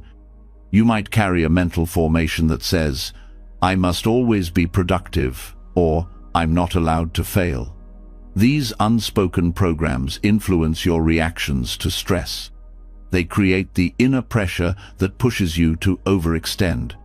Burnout often comes from unconscious mental formations, from believing that worth must be earned, that rest is weakness, that helping others means ignoring yourself. You don't question these thoughts because they feel like truth. But when you start observing them, really seeing them, you realize they are just patterns, not facts, not you. And when you name them, you loosen their grip. You say, there's the thought again, the one that says I have to fix everything. And then you breathe. You don't follow. You don't resist. You just see. That seeing changes everything. The fifth aggregate is consciousness, the bare awareness that experiences everything else, not thoughts or emotions, but the knowing of them. This is the most subtle layer. Consciousness is not a self. It is not separate. It is the light by which all other aggregates are known. But when you mistake consciousness for identity, you cling to experience. You think, I am my awareness. But even that awareness arises due to causes and conditions. It too is a process. Burnout occurs when consciousness becomes entangled in everything it observes. You become the exhaustion, the stress, the identity of the helper, the achiever, the one who keeps it all together. But when you sit in stillness, when you see that awareness is not the same as what it knows, you gain distance. You can witness without becoming. You can feel pain without drowning in it. You can notice fatigue without building an identity around it. These 5 aggregates don't bind you unless you cling to them. They are not problems, they are the structure of experience. But when you mistake them for who you are, you suffer. You try to fix what's always changing. You try to control what's not yours. You defend what doesn't need defending. You burn out from holding what isn't solid. Disentangling identity from work starts here, with seeing that the self you're protecting, the one who must succeed, must be useful, must prove their worth, is built from these aggregates. A process, not a person, a temporary configuration, not a truth. And when you loosen your grip, you stop performing, you start living, you meet each moment freshly, without the pressure of being someone, without the weight of the role, without the fear of being wrong. You begin to engage with your work differently, not as a definition of self, but as an expression of presence. You do what's needed, and then you let go. You no longer tie your value to outcomes. You stop taking things personally. You rest when rest is needed. You walk away when the cost is too high. You allow success without attachment. You face failure without collapse. This freedom is not abstract. It's deeply embodied. It means your breath softens, your mind quiets, your choices become lighter. You're no longer caught in every thought or driven by every impulse. You act, but you're not bound. You respond, but you're not consumed. You remain clear. The aggregates keep shifting. That won't change. Thoughts will come. Feelings will rise. Bodies will tire. Perceptions will label. Formations will pull. But consciousness remains, watching, not clinging. And in that space, burnout ends, not by force, but by insight. This is not escape. It's awakening. The end of identity as exhaustion, the beginning of living as freedom. When you stop clinging to the parts you once believed were you, something subtle but life-changing takes shape. The pressure to maintain an identity softens. You begin to notice the space between the roles, the moments that don't need performance. And in that space, clarity grows. But even with this insight, something continues pulling you back into movement, into doing, into achieving, into fixing. It doesn't always come from fear or pressure. Sometimes it feels like survival, sometimes like duty, other times like habit. You think you've let go, but you're back in motion again, and again, and again. This is where we look deeper, not at tasks or expectations, but at the very structure of the cycle itself. Buddhism calls it samsara, not just a concept, but a lived loop of suffering. Not just about rebirth, but the repeated patterns of mind that trap you in struggle. And burnout, when seen through this lens, isn't simply about exhaustion. It's about entrapment. The mind caught in a loop it doesn't know how to exit. Burnout is often mistaken for a modern issue caused by fast-paced life. But it's older than technology, older than the office, older than capitalism. The core of burnout is the same pattern samsara has always described. Doing to become, becoming to feel whole, grasping for meaning, resisting discomfort, and repeating. This cycle continues because of craving. Craving to succeed, to be seen, to feel secure, to avoid pain, to be free of emptiness. But craving always leads back to suffering. Not because desire is wrong, but because it never stays satisfied. When craving is unmet, you keep moving. You try harder. You adjust, optimize, upgrade. You make plans, chase new goals, tweak your habits, but the rest never arrives. The peace always seems slightly out of reach, and when the craving is met, it doesn't last. The joy fades, the satisfaction dissolves. So you set new goals, search again, expect more. And the loop continues not because you're doing something wrong, but because you're caught in the mechanism of becoming. Chronic doing is the fuel of samsara, not activity itself, but the compulsive belief that something needs to happen for you to be okay. You don't just do tasks, you attach your worth to finishing them. You don't just help others, you depend on their approval. You don't just solve problems, you believe the next solution will finally bring ease. And each time you complete something, you feel a moment of relief, followed quickly by the next tension. The pause never lasts. Because it wasn't real peace. It was temporary escape. Escaping samsara doesn't mean leaving the world or abandoning your responsibilities. It means no longer being owned by them. It means acting without becoming entangled, doing without seeking identity through it, living without making your inner peace conditional on outcomes. This is not passive. It's clear. It's powerful. It's where energy stops being drained by reactivity and starts flowing through presence. To see burnout as samsara is to recognize the wheel, the turning that never ends unless you step back. That stepping back starts with awareness. You watch how your day unfolds. You feel the pull to check, to answer, to solve, to prove. You notice the internal push. I must, I should, I need to. And in that noticing, you pause. You ask, what is this moment trying to turn me into? Because every action, every thought, is part of the looper, the exit from it. The exit is not dramatic. It's often silent. It's the breath you take instead of the email you rush to write. the walk you choose instead of one more meeting, the truth you speak instead of performing, the willingness to be nobody for a moment and letting that be enough. These choices are not about stopping life, they are about seeing clearly. When the loop is seen, it loosens. Buddhist teachings describe samsara as not just endless, but exhausting. It's exhausting because it is rooted in misunderstanding. The misunderstanding that doing leads to being, that effort leads to freedom, that becoming leads to peace. And this misunderstanding isn't fixed by more discipline or better routines.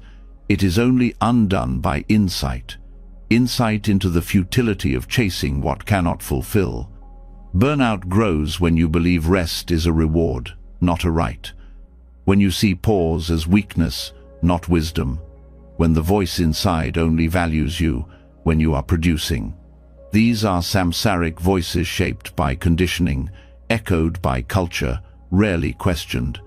But once questioned, they lose power. You begin to ask, if nothing changes today, can I still feel whole? If the answer is no, you are in the loop. If the answer becomes yes, even for one moment, you have tasted freedom. This doesn't mean abandoning your goals or passions. It means no longer binding your sense of self to them. You show up, but you stop clinging. You do your best, but you stop identifying. You rest, not because it's earned, but because it's natural. This shift transforms not just your nervous system, but your entire way of being. It turns your energy from reactive to rooted. The cycle of chronic doing often begins early. From childhood, you learn that value comes from what you achieve, that love is conditional, that stillness is lazy. So you keep moving. You build a life on effort, you climb ladders, you collect praise, you chase purpose. And beneath it all, the fear remains. What if I stop and it all falls apart? This fear is the gate of samsara, and facing it is the beginning of freedom. Freedom starts when you sit in stillness and realize nothing is falling apart. You're still here, you're not disappearing, you're not failing, you're resting, you're noticing.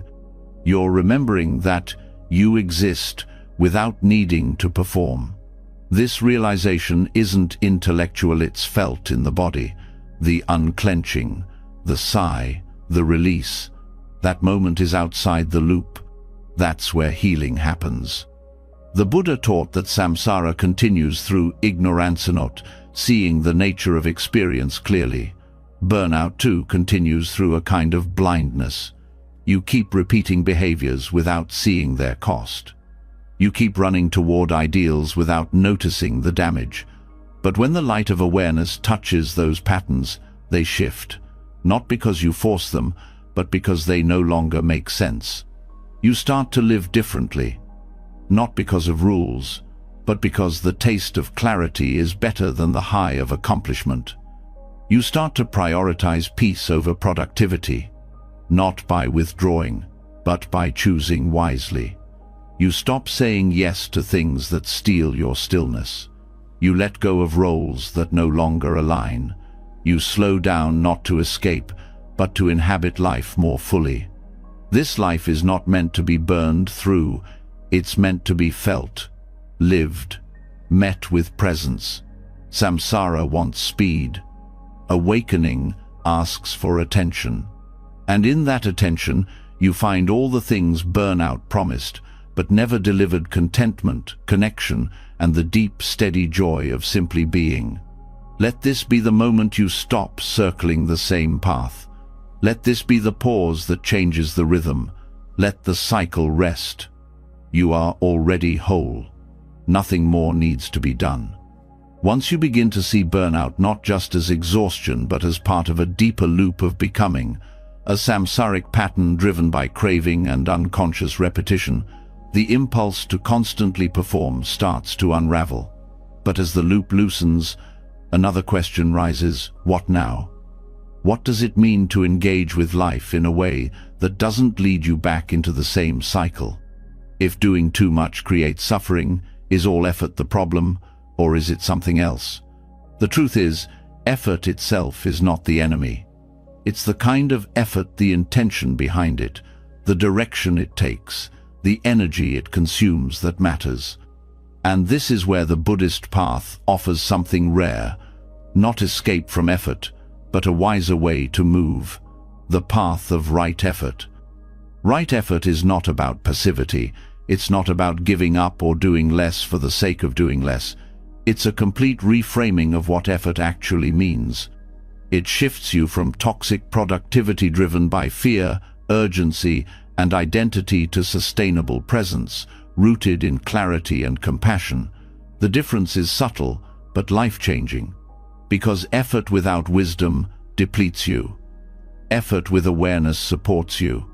Toxic productivity often disguises itself as discipline.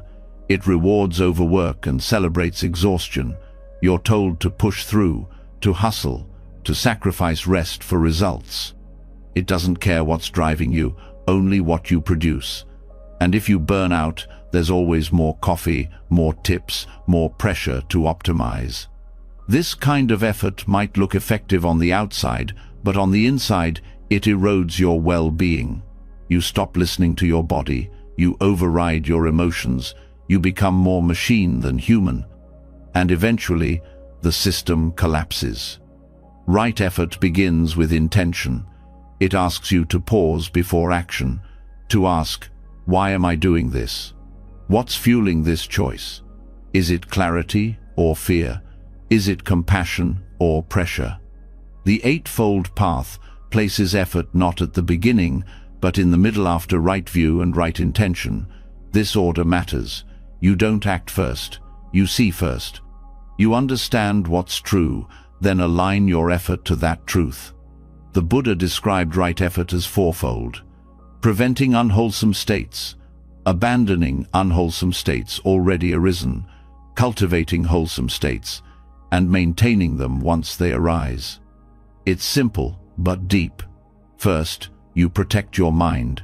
You stop feeding patterns that harm you, like self-criticism, comparison, anxiety about outcomes. This is not suppression, it's care. You watch the thought arise, and instead of engaging, you let it pass. You don't energize it, you redirect gently. Then you release what has already taken root, the inner dialogue that says you're not enough, the old stories that push you to prove your value. You bring awareness to these states not to fight them, but to understand them. When you see clearly, they lose power. They fade not because you force them out, but because you no longer believe them. Next, you cultivate what's beneficial: peace, clarity, kindness. These don't arise through force. They arise through small, intentional choices. A moment of pause, a mindful breath, a boundary honored, a task done with presence instead of urgency. You train your energy to move in a direction that nourishes you. And lastly, you protect those states. You recognize when peace is present, and you guard it. You don't invite chaos back in for the sake of productivity. This is effort as care, effort as wisdom. Not push, but precision. Not striving, but choosing. You stop reacting, you begin responding. This reframing also transforms how you measure success. In toxic productivity, success is output, quantity, speed. In right effort, success is presence, alignment, sustainability. You ask not, how much did I do? But was it aligned? Did it support my well-being and the well-being of others? You begin to notice how different kinds of effort feel in the body. Toxic effort tightens your chest. It shortens your breath. It creates tension in the jaw, the stomach, the shoulders. It disconnects you from your senses. Right effort feels different. It's grounded, clear. It comes with breath. You're aware while you move. You're connected while you act. The task may be the same, but your relationship to it has changed. This also changes your productivity. not by doing less, but by eliminating what is unnecessary. Toxic productivity fills your schedule with tasks that maintain image, ego, obligation. Right effort removes the excess. You start doing only what's needed, what's honest, what truly supports your path. And because you're not wasting energy on performing or proving, your work becomes more focused, more meaningful. Right effort includes rest, not as something that breaks your momentum, but as part of the rhythm of wise action. Just as a seed needs both sun and soil, your system needs both movement and stillness. You don't rest only when exhausted. You rest because it maintains clarity. You don't wait until burnout forces you to stop. You pause because you're awake to what your body is saying now. This approach to effort also transforms your relationship with failure. Toxic productivity treats failure as a threat, as proof that you're not doing enough. It leads to shame, overcompensation, and more burnout. Right effort sees failure as part of learning, as something that happens when you're experimenting, growing, staying honest. You don't need to fear it. You simply adjust, return to center, continue. Right effort works with capacity. It meets you where you are. On days when your energy is low, you do less. You don't force it. You don't punish yourself. You listen. You adapt. Some days require softness, others require strength. You don't push one into the other. You move with reality. This flexibility is what makes right effort sustainable. It bends, it breathes, it lasts. This path also brings clarity to motivation. You start noticing what you're working for. Is it love, safety, approval, avoidance? When you bring attention to your motives, you begin to purify them. Not perfectly, but honestly. You no longer act out of habit alone. You pause. You ask, is this effort rooted in fear or in truth? This question cuts through illusion. It helps you redirect. It protects your energy from being used against you. Right effort is deeply compassionate. Toward others, yes, but especially toward yourself. It doesn't require perfection. It only asks for sincerity, for presence, for honesty. You don't need to be efficient. You need to be awake. Awake to what you're doing, why you're doing it, what it costs, what it gives. Burnout ends not by stopping all effort, but by shifting into the effort that aligns with your values and your inner truth. It's not that you do nothing, it's that you stop doing what drags you out of integrity. You start doing only what brings you back. The result is not apathy, but clarity. You're not lazy, you're wise. You're not disconnected, you're discerning. As this becomes your way, your nervous system recalibrates. You stop running on adrenaline. You stop collapsing into recovery. You start living in balance. You have enough energy because you're no longer bleeding it into things that don't matter. You begin to trust yourself again, to move without burning, to rest without guilt, to produce without self-attack. Right effort is not a switch to flip. It's a path to walk, slowly, intentionally.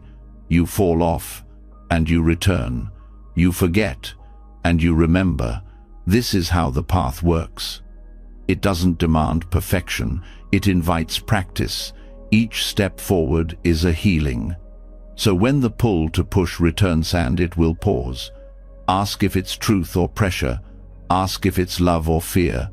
Ask if it will nourish or drain. And let that guide you. You don't need to do everything. You only need to do what aligns with your deepest clarity. Once you begin to move with intention rather than pressure, something else becomes visible, the subtle exhaustion that doesn't come from doing too much, but from caring too much without direction. You may have shifted your productivity into alignment, but if you're still giving from a place that forgets your own limits, the burnout continues. It doesn't come from action alone. It comes from overextension, from giving without boundary, from compassion that turns into depletion. And this is where effort transforms into something deeper, not just wise, but loving. And not just loving, but sustainable. It is here that we meet the complexity of compassion fatigue and the ancient promise of the Bodhisattva. In Buddhist tradition, the Bodhisattva is the one who vows to awaken not just for their own liberation, but for the freedom of all beings. This is a vow rooted in deep compassion. It calls you to serve, to support, to carry others through suffering without clinging to your own escape. It is noble. It is powerful. And yet, when misunderstood or taken literally without wisdom, it can create suffering of its own. Because compassion, without boundaries or balance, can become self-erasure. Compassion fatigue isn't weakness. It's not a sign that you're failing at being kind. It's a sign that your nervous system is overwhelmed by sustained exposure to pain without enough recovery, support, or internal clarity. You may begin to feel detached, even numb. You might become irritable or resentful. You give, but it no longer feels like love, it feels like survival. This is common among caregivers, therapists, teachers, activists, parents, people whose lives are rooted in helping. And it is just as common among those walking spiritual paths that emphasize service without always teaching sustainability. The idea of helping all beings can feel beautiful, but without internal balance, that vision becomes a burden. You begin to feel responsible for everyone's suffering. You believe you must always be available, endlessly kind, infinitely patient. This creates an identity that's hard to live up to, one that doesn't allow for human limits, one that shames you for needing rest. Over time, your sense of compassion can become fused with obligation. Buddhism honors compassion as one of its highest values. But compassion in its fullest form, karuna, is not the same as emotional overwhelm. It is rooted in wisdom. It sees suffering clearly, but does not become consumed by it. The Bodhisattva path is not about fixing everyone's pain. It is about showing up with presence, honesty, and humility. It is about serving without losing your center. When compassion is practiced with clarity, it becomes healing. When practiced without boundaries, it becomes self-sacrifice. This is not what the Buddha intended. The middle path always honors balance. Even the most generous act must arise from an energy that is steady, not scattered. To restore this balance, you must first name where your compassion has turned into a pattern of overextending, where you're constantly giving, even when you're empty, where you're saying yes out of guilt, where you're holding space for others but ignoring your own needs. These are not signs of kindness. They are signs of disconnection from your own limits, your own body, your own center. True compassion begins with awareness. You cannot hold others if you are collapsing inside. You cannot carry others if your energy is fractured. You cannot meet suffering with steadiness if your own suffering is being buried in the process. Recognizing your limits is not selfish, it is wise. It allows your giving to be clean. It ensures your help comes from wholeness, not depletion. The Bodhisattva path, when understood correctly, does not mean self-denial. It means training in skillful compassion. It means offering presence, not solutions. It means acting with love, but not attachment. You learn to ask, is this help actually helpful? Is it wanted? Am I supporting growth or creating dependence? These questions guide you back to integrity. Compassion fatigue is not healed by more doing. It is healed by pausing, by reconnecting to your own suffering with care, by letting yourself be supported. Too often, helpers forget that they too are allowed to receive. They believe they must be the strong one, the calm one, the one who knows what to do. But strength without rest breaks, and calm without truth dissolves. Buddhism also teaches the practice of equanimity pekka, which balances compassion. Equanimity allows you to be with suffering without trying to fix it. It holds space without being swept away. It accepts what cannot be controlled. When combined with compassion, equanimity becomes the ground for sustainable care. You are not indifferent, you are centered. You act when it's needed. You rest when it's wise. One of the key misunderstandings around spiritual service is that it requires selflessness in the extreme. But in the Dhamma, selflessness means not clinging to ego, not denying your needs.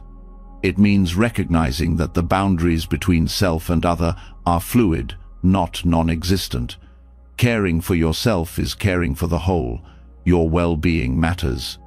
It is not in competition with your service, it is part of your service.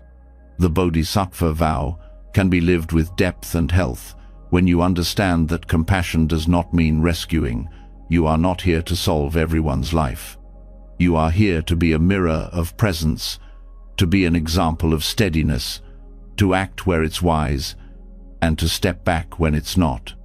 Letting others experience the consequences of their actions is not cruelty, it is part of their learning. Holding everyone's pain without boundaries doesn't make you enlightened, it makes you burnt out.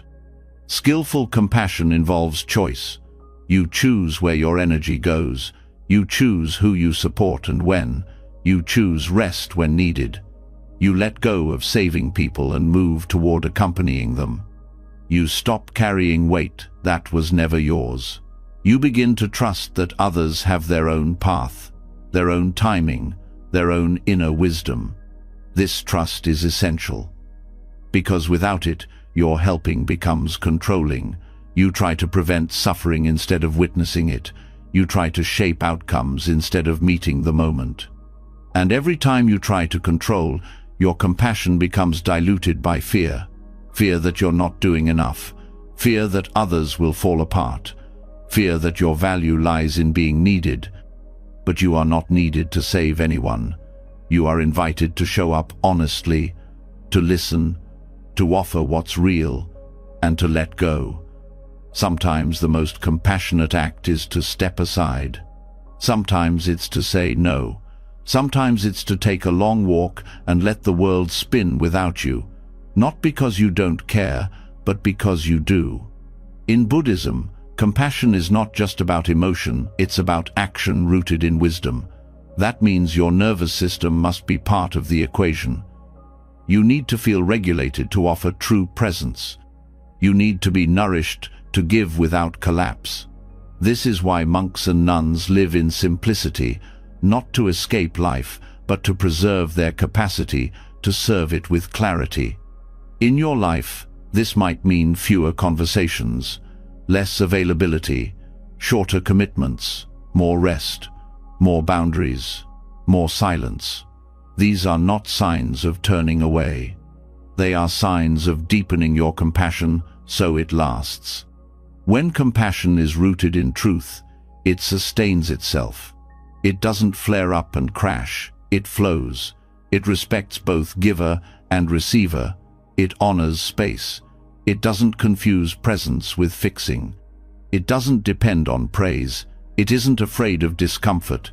It trusts the process. Let go of the belief that your worth is tied to how much you do for others. Let go of the story that says you must always say yes. Let go of the fear that boundaries mean failure. Instead, return to the center of compassion, awareness, care, and balance. Be generous, but not at the expense of your own soul. You are not here to burn for others. You are here to light a steady flame that warms, not scorches, one that lasts, one that heals, one that invites others to do the same. When compassion becomes steady instead of sacrificial, your nervous system begins to recover. You've started to learn what it means to care without collapsing, to give without guilt, to love without losing yourself. But even when your boundaries are in place and your intentions are clear, Another form of depletion can linger quietly in the background, one that doesn't come from doing too much for others, but from taking in too much from the world around you. Not through effort, but through exposure. Constant input is invisible until you try to rest. It's in the scrolling, the multitasking, the noise that follows you from room to room. It's the background hum of images, sounds, notifications, voices, opinions. And each piece of input takes something, not just your time, but your focus. Not just your attention, but your emotional stability. You may not feel overwhelmed in the moment, but by the end of the day, you can't figure out why you're so drained. You've done nothing physically exhausting, yet you're spent. This is where the Buddhist teaching of Indriya Samvara, sense restraint, comes in. It's a practice rarely talked about in modern conversations, yet deeply relevant to today's overstimulated world. It isn't about suppression or avoidance.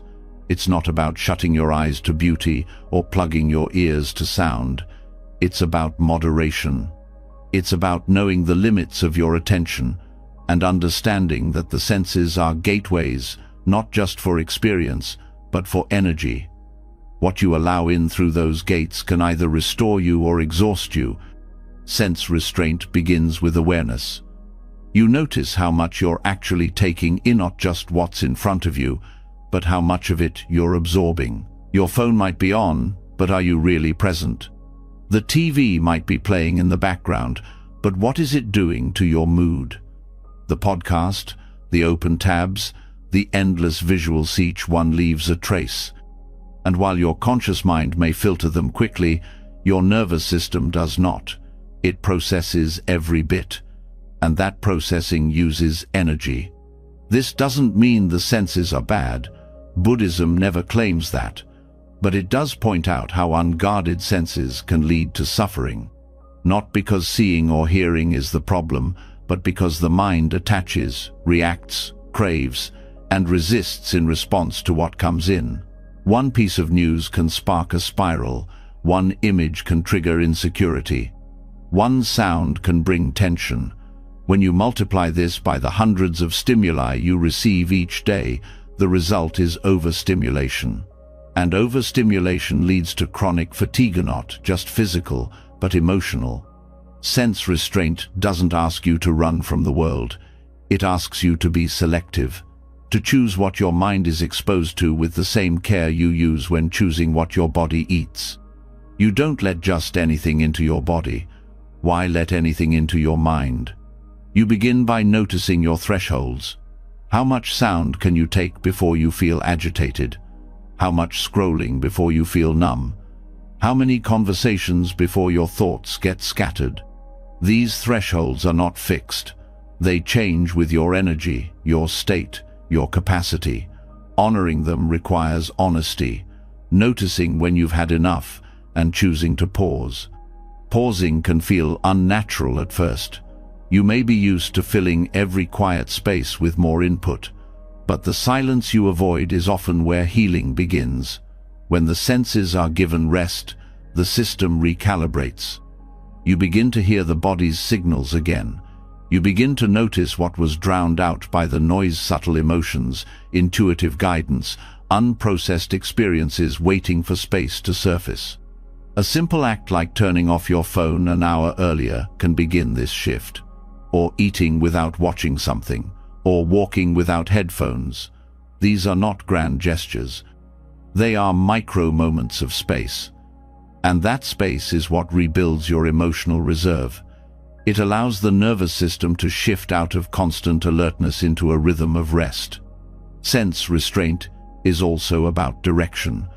Not just limiting input, but choosing input that aligns with peace. This is not about moral judgment. It's about energetic effect. Does this conversation leave you feeling grounded or scattered? Does this content inspire or drain? Do these sounds help your body soften or tighten? You become curious. You study cause and effect. Not to control everything, but to become skillful with what you invite in. One of the most misunderstood ideas about burnout is that it comes only from doing. But overstimulation without movement is just as draining. You can be sitting still and still be absorbing too much. Your nervous system doesn't distinguish between digital stress and physical stress, it treats them similarly. Input without space leads to overload. Overload leads to anxiety. Anxiety leads to tension. And tension held long enough leads to collapse. When you practice sense restraint, you begin to interrupt that progression. You create small moments of rest that prevent bigger crashes later. You don't wait until your system forces you to stop. You learn to stop before you break. You take responsibility not just for your output, but for your intake. This practice also changes your presence. When your senses are not constantly engaged, your attention becomes more available. You become more attuned to subtle changes in mood, in energy, in relationships. You start hearing what's underneath people's words. You feel more connected not because you're taking in more, but because you're responding more consciously. Over time, your inner world becomes clearer. Not because you've added more tools, but because you've removed excess noise. You realize you don't need as much stimulation as you thought. That most of the time, simplicity holds more nourishment than novelty. You stop chasing constant input and begin valuing quiet, not as a luxury, but as a necessary part of health. This doesn't mean you withdraw from life. It means you engage with more discernment. You know when your system needs pause. You know how to close the gates when too much is coming in. You know how to redirect your senses toward what supports clarity. This is freedom not from the world, but within it. Even joyful input can be overstimulating if it's constant. Too much music, too much conversation, too many ideas can exhaust just like conflict or noise. This is why sense restraint isn't about good or bad, it's about balance. The nervous system needs contrast, activity and stillness, sound and silence, stimulation and recovery. Without that rhythm, your system cannot sustain itself. Practicing restraint does not require strict withdrawal. It begins with small acts. One moment of stillness in the middle of the day. One conversation without distraction. One evening without screens. These choices accumulate. They signal to your body that you are no longer flooding it without care, that you are listening now, that you are protecting the gates. And as those gates stabilize, so does your energy. You begin to wake up more rested. You begin to think more clearly. You become less reactive, less overwhelmed by what others say or do. Because your attention is no longer stretched thin across countless inputs, it's anchored, steady, whole. This steadiness is what helps you heal. It's not intensity that repairs burnout, it's consistency. And consistency begins with restraint, not as a punishment, but as an offering. A gift you give your nervous system every time you choose quiet over chaos. Every time you choose presence over overload. The Buddha did not teach sense restraint to separate us from joy. He taught it to protect joy from being drowned in stimulation, to protect clarity from being blurred by noise, to help us see not just the world, but ourselves more fully. So when you feel scattered, tired, reactive, pause. Ask what you've been taking in. Ask what gates were left open. Ask what can be gently closed. And let that be the practice. Not escape, just balance. As your senses begin to settle and space returns to your nervous system, something deeper opens. Without the constant flood of noise and stimulation, your mind clears just enough to see what's underneath the exhaustion, not just emotional fatigue, but a fractured rhythm. Your days are scattered. Your weeks blur together. Your sleep is light. Your tasks blend into each other. Time passes, but it doesn't feel lived. And even with all the insight and intention, burnout can linger when your life has no shape to hold your healing. This is where form matters, not rigid structure, but supportive rhythm. a rhythm that reminds your body what safety feels like, a rhythm that restores not only energy, but direction. This is where the monastic tradition becomes deeply relevant. Buddhist monasteries are not just spiritual spaces, they are blueprints for balance. Every part of the day, when to rise, when to sit, when to walk, when to rest, follows a rhythm that allows the nervous system to exhale. Nothing is rushed, nothing is left to chance. Simplicity holds the entire container, and within that simplicity, the mind stabilizes, the body slows down, the heart softens. It is not the absence of work that heals. It is the presence of rhythm that carries you through the day without chaos. Modern life rarely offers this. Days are packed, even rest is fragmented. Mornings are unpredictable, meals are rushed, nights stretch longer than they should.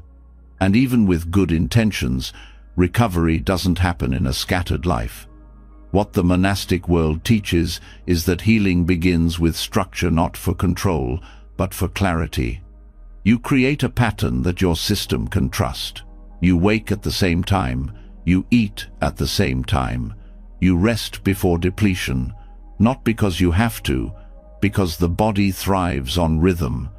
Monastic life does not include random multitasking or constant switching between tasks. It includes one thing at a time, done with attention. A meal is a meal, a walk is a walk. A task is not layered with 3 other distractions. This way of living trains the brain to stop fragmenting. It teaches you to arrive fully where you are. When your energy is split between 5 tabs, 2 conversations, and 100 unread messages, even simple tasks drain you. But when you give one moment your full attention, you use less energy. You feel more alive. You remember what presence is. The monastic day is built around simplicity, not scarcity. Everything unnecessary is removed not because it's wrong, but because it competes with peace. There are no cluttered rooms, no buzzing alerts, no racing schedules. The simplicity is not about poverty, it's about focus. Each item, each action, each word is considered. You don't carry what you don't need, you don't keep what you don't use. This allows the mind to rest not in emptiness, but in enoughness. You can bring this into your own life without becoming a monk. You start small, wake and sleep at consistent times. Create morning and evening rituals that do not rely on stimulation. Eat without screens. Rest before you're desperate. End your day the same way you begin it, quietly, intentionally, without urgency. In monasteries, rest is not earned through exhaustion, it is built into the day. There is time for walking, for sitting, for silence. Rest is part of the rhythm, not a break from it. In burnout culture, rest is seen as recovery. But in monastic rhythm, rest is part of the design. It's expected, it's honored. This teaches your body that slowing down is not failure, it's life-sustaining. Chores are also part of the practice. Cleaning, sweeping, cooking, these are not separate from the spiritual path. They are part of it. In modern life, you may outsource these or rush through them. But when you slow down, even the most basic tasks become grounding. Folding clothes becomes meditation. Washing dishes becomes connection. You begin to see that life does not need to be extraordinary to be meaningful. It only needs your full attention. Community also plays a role. Monks live in sangha, not in isolation. They share meals, chants, labor, but the interactions are minimal and intentional. They are not constantly social. They don't need to entertain or perform. There's presence in the togetherness. Silence is accepted. Time alone is valued.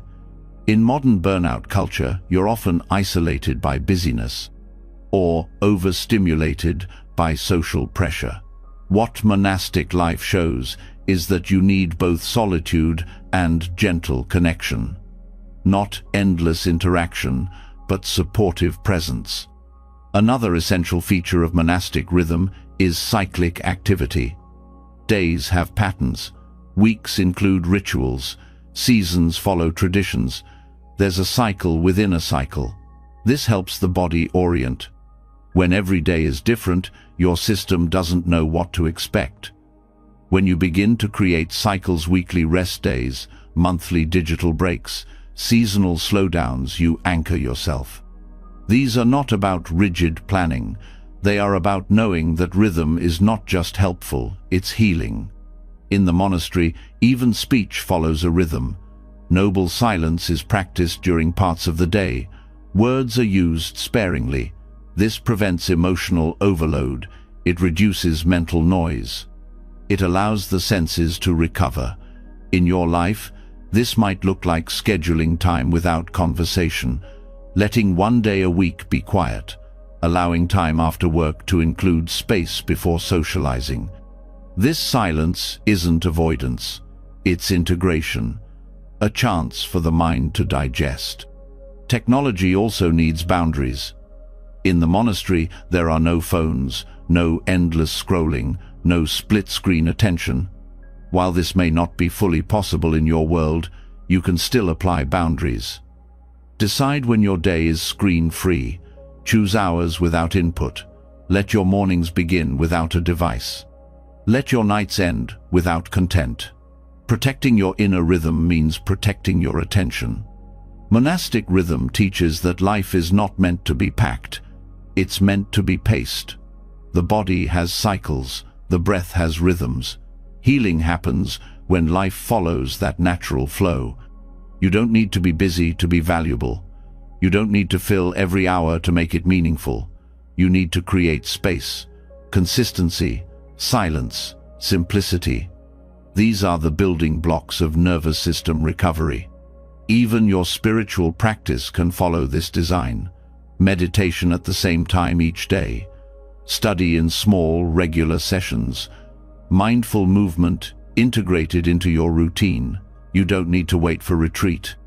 Your life can become the retreat, not by doing less, but by doing with rhythm, by trusting the power of repetition, by knowing that peace is not found in special moments, but in patterns that support rest. Burnout thrives in disorganization. It grows in lives without structure. But not all structure is control. Some structures hold you in softness. Some create freedom, not restriction. The rhythm of monastic life is not heavy, it's light. It's not strict, it's wise. It holds you when you're tired. It reminds you what matters. It frees your mind from having to decide everything all the time. You can begin to design your life with this in mind. Map your energy. Build in recovery. Honor simplicity. Protect your rhythm. And most importantly, return again and again to the parts of the day that restore you. Let your life become a temple not of silence and stone, but of rhythm, breath and rest, not separate from the world, but wisely arranged within it. The healing is not in what you remove, but in how you reweave what stays. Even with rhythm, even with space, there are days when the heaviness doesn't lift. You've slowed down, set boundaries, honored silence, and yet something still aches. Not in your body, but deeper, a kind of tiredness that no nap resolves, a sadness that sits under the surface, even in moments of peace. This isn't a failure. It's not proof that something's wrong. It's simply the next truth that needs to be met. Suffering is part of the path, not because you're doing it wrong, but because it's how you wake up. In Buddhism, this is called dukkha, often translated as suffering, but it's broader than that. Dukkha is the sense of unsatisfactoriness that runs through ordinary experience. It's the discomfort of craving, the tension of resistance, the weariness of impermanence. It's not always dramatic.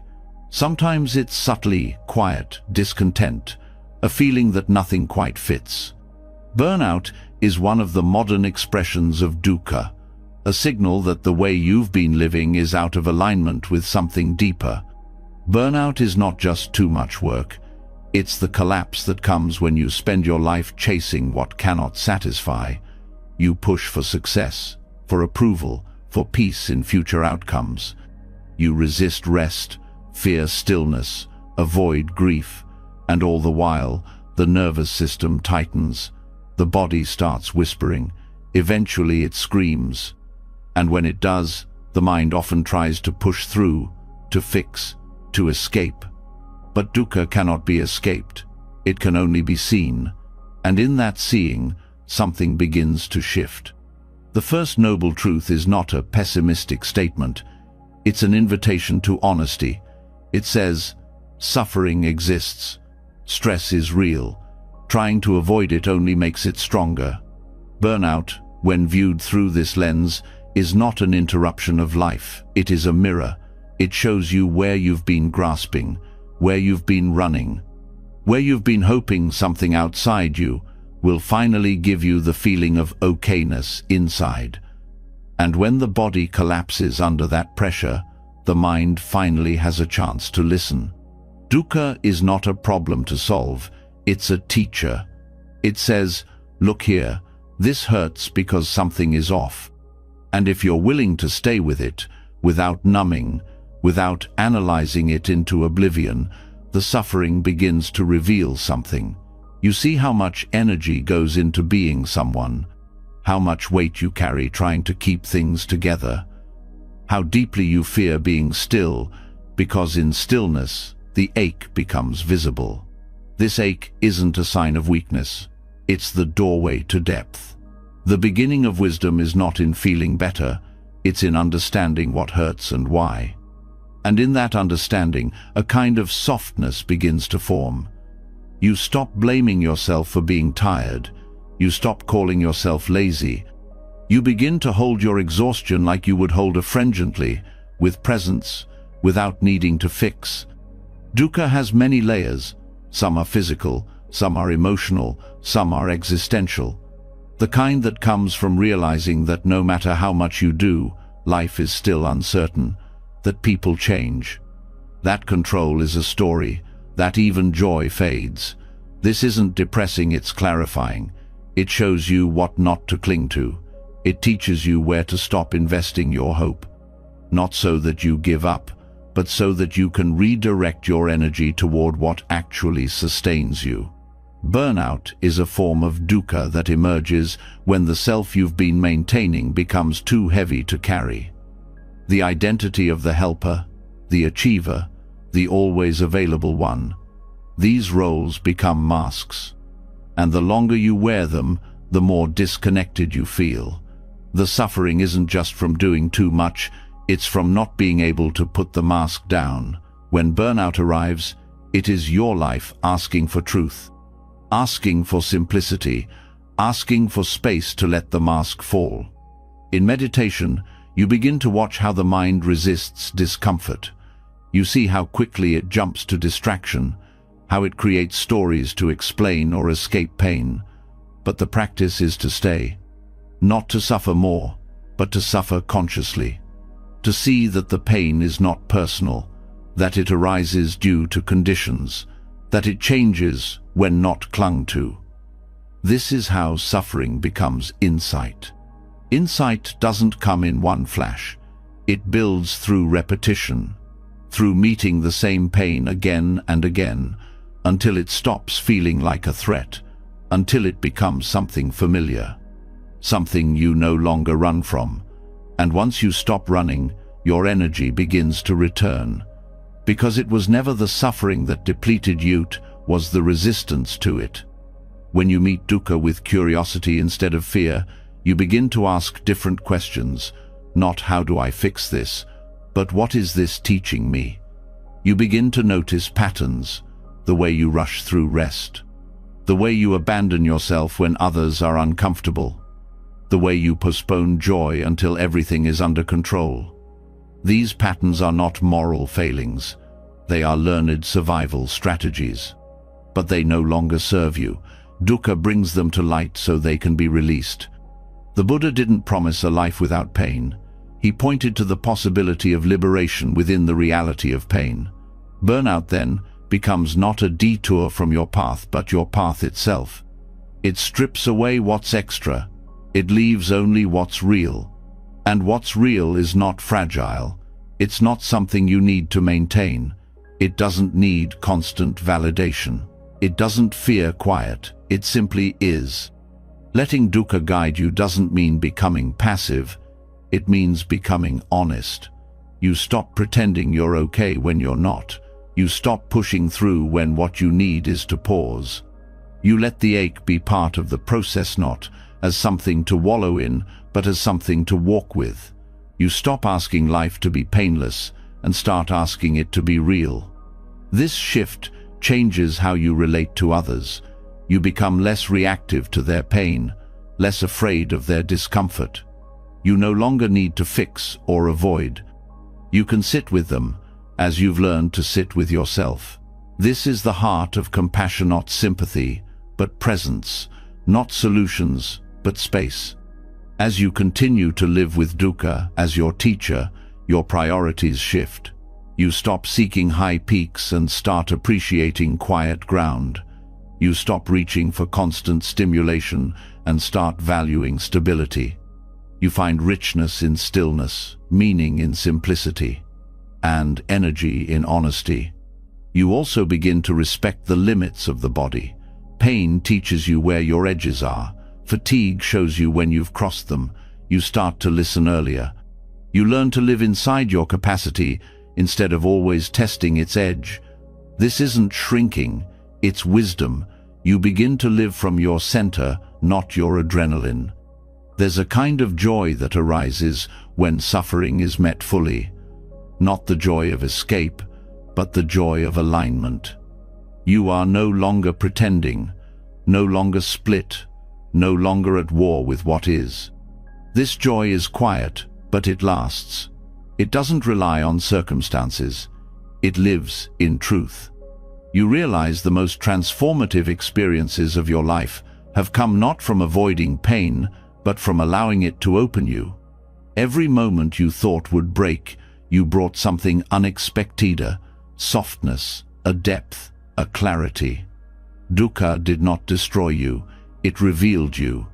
So, when burnout returns, or sadness lingers, or meaning feels far away, you don't panic. You turn toward it. You sit down.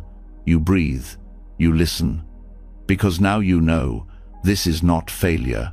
This is the next doorway. After sitting honestly with suffering, something changes. Not everything is fixed, but something essential shifts. You stop hiding from discomfort. You stop seeing it as a problem to get rid of. You begin to sense that it has something to teach. But even with this clarity, a deeper pattern can still run in the background, something quieter than pain, but just as powerful. It's not what you feel. It's what you chase. The thing that pulls you forward when the present doesn't feel like enough. The movement toward what's next. The silent urge that whispers, just a little more. This is craving. And it doesn't always look like wanting more money, food, or praise. Sometimes it shows up as the craving to feel better, to be done, to finally arrive. This craving tanha in Buddhist teaching is subtle but central. It fuels almost every form of burnout. Not the kind of craving that screams, but the kind that lingers in every unfinished moment. You feel tired, so you crave rest. You rest, and then you crave clarity. You get clarity, and then you crave momentum. It's the craving that hides inside even your healing. The craving for peace to feel permanent, for answers to stay fixed, for emotions to resolve once and for all. When you look closely, you'll see it everywhere, that tiny leaning forward, that ache to be somewhere other than where you are. Burnout doesn't come only from doing, it comes from craving, from the pressure that craving creates, from the weight of never arriving. You can stop working and still be chasing. You can lie in bed and still be running in your mind. Because craving is not about action, it's about mental motion. It's the habit of thinking life would finally be okay if only something else happened. And this is where exhaustion grows between the tension of now and the promise of later. You may crave completion, the feeling of the inbox being empty, the to-do list done, the room perfectly clean. You may crave achievement, not because it brings joy, but because you think it will finally give you permission to rest. You may crave emotional closure, a clean ending, a final answer. But craving never ends with getting. It simply shifts its target. You arrive, and the next desire is already forming. The nervous system stays on alert in this cycle. It doesn't rest because the craving says, not yet. Not until it's better, not until it's finished, not until you're different. This is why even pleasurable things lose their power to restore you. You bring craving into the rest itself. You're lying down, but your mind is already thinking about what happens after. You're meditating, but craving results.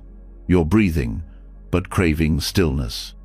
And craving is not just for things, it's also for identity. You want to be someone who has it together, someone who's healed, someone who's grounded, calm, wise, and even that craving drains you. Because it turns your practice into performance. It turns presence into pressure. It takes something open and makes it tight. To see this clearly is not to shame yourself. It's to recognize that craving is universal. It's not a moral flaw, it's a human tendency. But when you don't see it, it drives everything. You begin each day not with spaciousness, but with hunger. The hunger for relief, for change, for resolution. And that hunger bends your decisions. It shapes your pace. It defines your inner dialogue. You might crave rest and still never feel rested, not because you didn't sleep long enough, but because you were holding the rest like a tool, using it, expecting it, depending on it to finally erase the weariness. You don't let it be what it is. You lean on it too hard, and it collapses under the weight of expectation. The same happens with achievement. You hit a goal, and instead of joy, there's a brief release, followed by emptiness. So you set another goal. Craving becomes the thread that keeps pulling you forward, but never lets you land. You build a life that looks successful, yet still feels hollow. You do what you thought would help, but you never feel done. Even spiritual practice can be shaped by craving. You want to be awakened, you want to be calm, you want to be better than before. And so you sit, you breathe, you listen, but underneath it all, craving still drives. You're not resting in awareness, you're chasing a version of peace. But peace can't be chased. It's what remains when craving fades. The Buddha didn't say craving is bad. He said it causes suffering because it creates friction. It turns the mind toward what isn't here. It contracts your experience. It creates resistance to what is and addiction to what could be. When you're not aware of it, it feels like your thoughts, your needs, your plans. But when you see it for what it is, it begins to lose its pull. This seeing is the beginning of release, not because you stop craving overnight, but because you stop mistaking it for truth. You learn to sit with the hunger without feeding it. You notice the impulse to fix, to reach, to improve, and instead of obeying, you pause. You say, "This is craving, it's here, it's not me," and you wait. You let the wave pass without riding it. Each time you do this, the nervous system learns something new. That urgency can exist without being followed. That rest is not the reward for achievement, it's available now. That joy isn't in the next thing, it's possible here. You begin to reclaim your energy not by retreating from life, but by refusing to chase what was never meant to be caught. Craving makes everything conditional. You're okay if things go well. You're at peace if emotions behave. You're grounded if the schedule works. But life doesn't follow those terms. And when craving drives your balance, balance will always be fragile. But when presence replaces craving, balance becomes durable. You can hold joy without fear. You can hold pain without collapse. You can meet change with softness. Craving also narrows your view. It makes you miss what's already working, what's already good, what's already here. You crave calm and overlook the silence between your thoughts. You crave connection and miss the warmth in your own breath. You crave freedom and ignore the fact that in this moment you're not being chased. There's a kind of exhaustion that craving creates not just in the body, but in the heart. You stop trusting stillness. You stop believing peace is enough. You always want more, and that more becomes the prison. Even when you're surrounded by everything you said you wanted, craving whispers, "This isn't it." Letting go of craving is not about detachment. It's about intimacy. You stop leaning forward. You sit with what's here. You breathe with it. You touch life directly. No waiting, no performing, no becoming, just being. And slowly, that shift changes everything. You feel rest without needing it to solve you. You work without needing it to complete you. You care without needing it to fix you. You stop using life as a means to an end. You let it be life. This doesn't mean you lose motivation. It means your motivation comes from clarity, not hunger. You don't act to become, you act because presence moves you. You don't chase results, you align with truth. And the energy that used to get lost in craving becomes available for creativity, for compassion, for joy that isn't tied to outcome. The path out of burnout is not in resisting craving with force, but in seeing it with tenderness. You notice the pull, the wanting, the urge. You soften, you stay. You say, "I don't need to chase this." And in that pause, you find the thing craving was trying to buy you freedom. Once you begin to see how craving keeps you endlessly reaching, never quite here, never quite full, you also start to see how fragile all of it is. The goals, the roles, the things you thought mattered so much. The mind softens when it realizes chasing won't lead to lasting peace. But what really changes you is the moment you realize how temporary this whole life is, not as a poetic idea, but as an undeniable truth. That everything you're clinging to, everything you're avoiding, everything you're using to define your worth will one day fall away. And when that truth lands, something sharp cuts through the fog, the knowledge that time is limited. And this is the doorway to Maranasati. Death contemplation is not morbid, it's not pessimism, it's clarity. It is the Buddhist practice of remembering that death is not a distant event, it's a fact that shapes every single day. And when burnout is caused by things that don't matter but still demand your energy, this practice has the power to change everything. Because death makes things simple. It strips away what's not essential. It makes it impossible to keep pretending that meaningless obligations are worth your soul.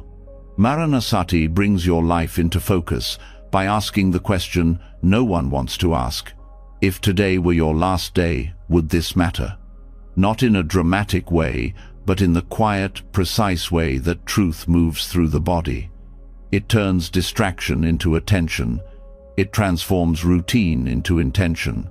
And most importantly, it exposes the things you're still doing just to be liked, just to fit in, just to avoid discomfort.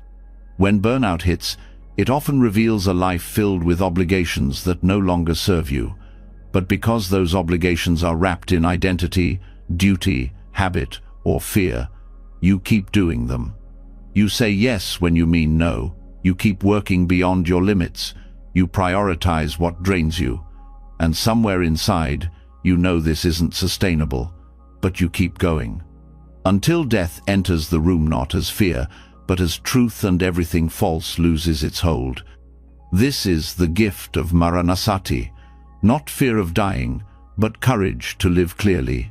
You sit with the reality that this breath could be your last, that this conversation might be the final one, that this day is not guaranteed another, and from that truth, clarity rises. You ask what actually matters. You look at your calendar, your relationships, your tasks, your worries, and see what falls away in the face of impermanence. When you realize that you will die, and you don't know when, suddenly the meeting you were stressed about doesn't feel as urgent. The inbox full of unread emails stops defining your worth. The social pressure to be everything to everyone starts to feel like noise. And what remains are the real things: being honest, loving well, caring for your body, creating meaning, resting without guilt. Burnout often comes from giving your life away to things that don't love you back. You trade your time for validation, your energy for status, your presence for productivity, but none of it will be on your mind when your time comes.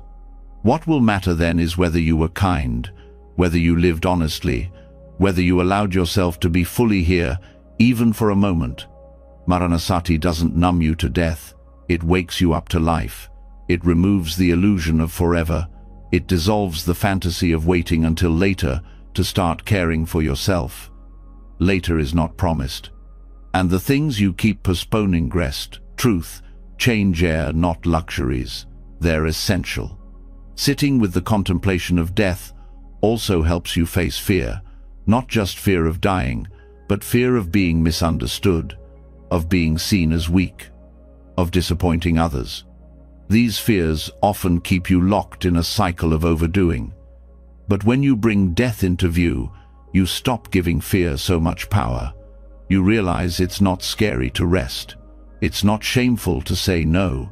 What's truly tragic is spending a lifetime pleasing people who won't be there in your final moments. This practice also helps you sort through your priorities, not by writing another list, but by feeling into the truth of what matters. You begin to notice which conversations feel nourishing and which feel performative, which tasks feed your values and which feed your ego, which habits come from alignment and which come from fear. Death makes everything transparent, and in that transparency, you reclaim your right to choose. When you meditate on death, you're not obsessing over endings. You're remembering to stop sleepwalking. You're letting life be real again.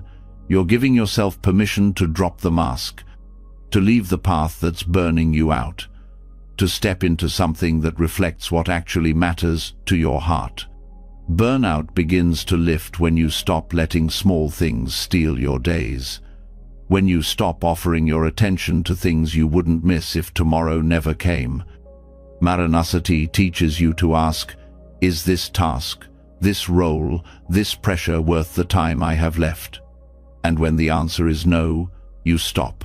Not dramatically, not violently, just clearly. This clarity allows you to grieve, too. Because when you start letting go of the unnecessary, there is loss. You grieve the version of yourself that tried so hard to keep up. You grieve the time you spent on things that didn't fulfill you. You grieve the years you were too scared to live honestly. But grief isn't weakness, it's part of the cleansing. It opens space for truth to take root. Death contemplation also brings compassion. When you remember that everyone around you is also dying slowly, invisibly, inevitably, you stop reacting so harshly. You stop holding grudges. You stop expecting perfection. You meet others with tenderness, because you know time is short.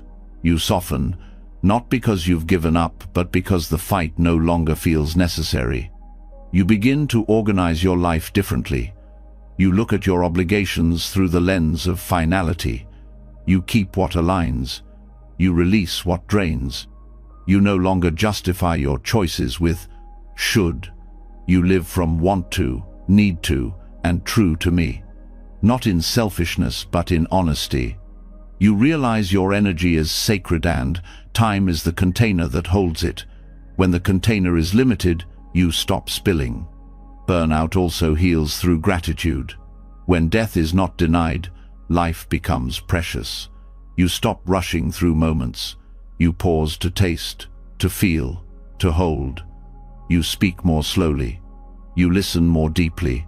You rest more fully. You stop trying to stretch time. You start honoring it.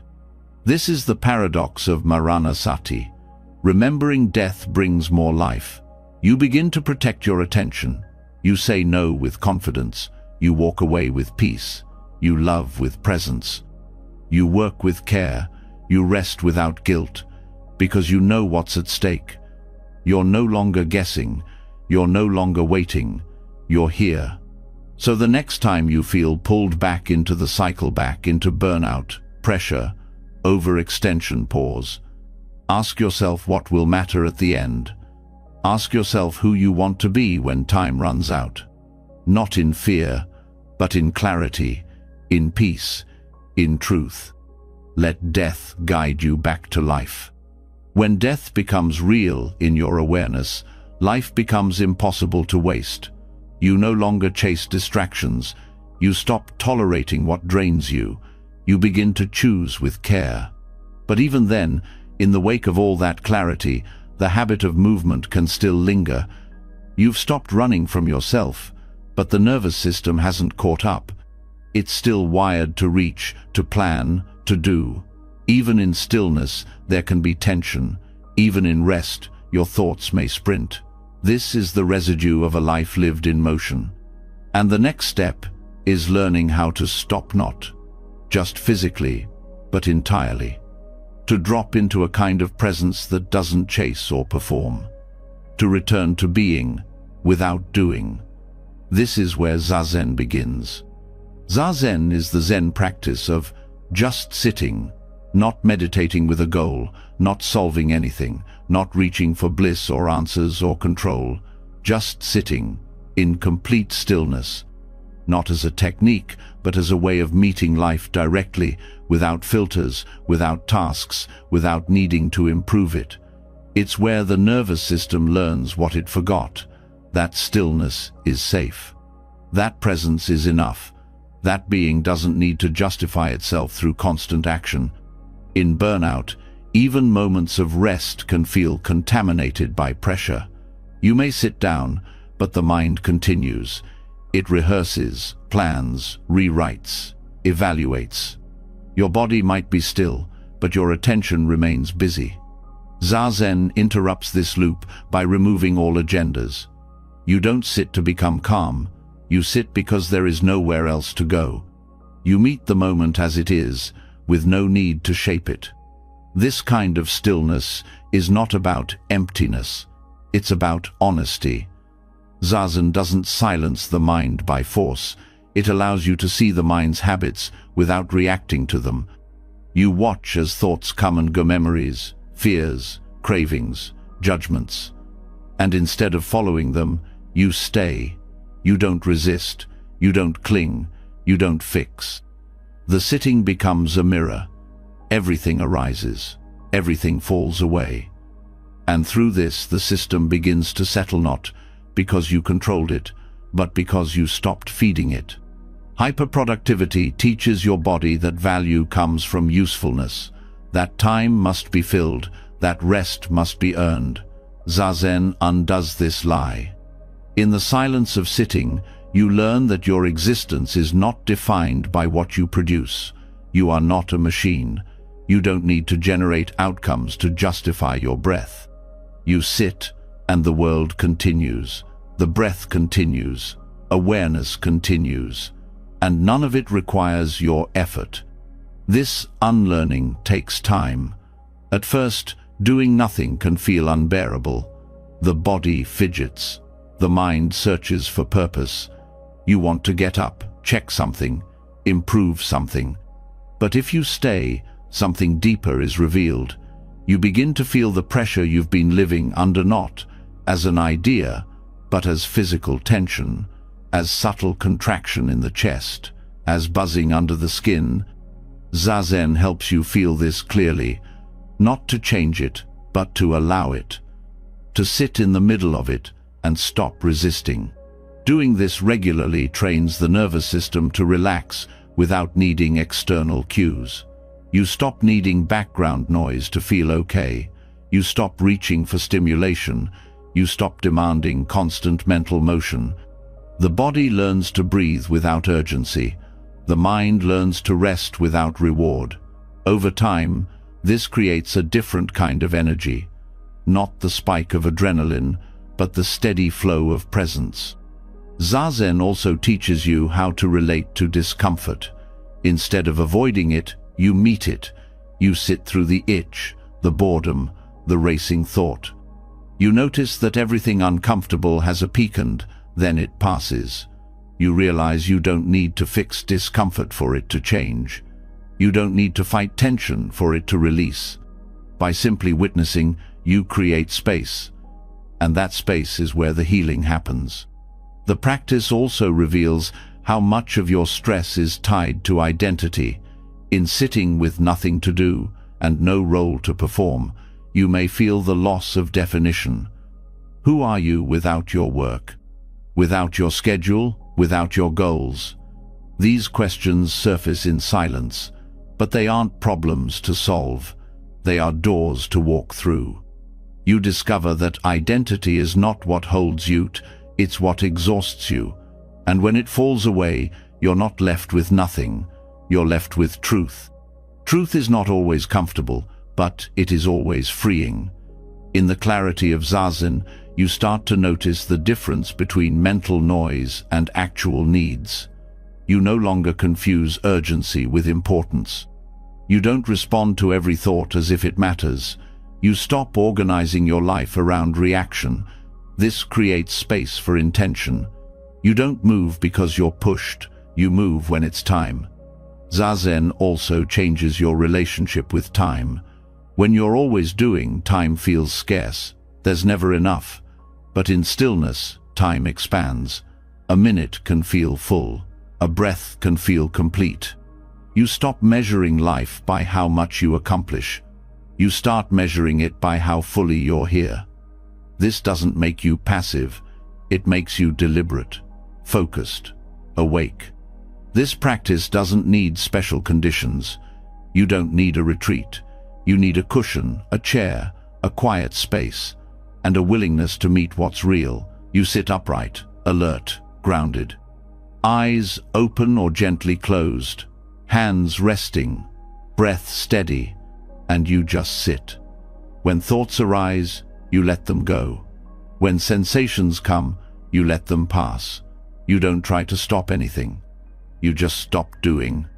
Even 10 minutes a day can begin to shift your rhythm, not because it solves everything, but because it interrupts the pattern. It gives the nervous system something new, space. In that space, you begin to trust stillness. You begin to feel whole without explanation, and slowly, that becomes your baseline. Not productivity, not pressure, not performance, but being.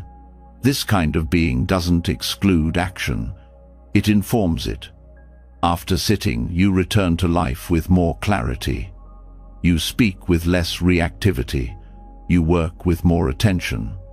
You rest without guilt. Because you're no longer acting to become, you're acting from presence. In a world addicted to speed, Zazen is resistance. In a culture obsessed with doing, it is a return to being.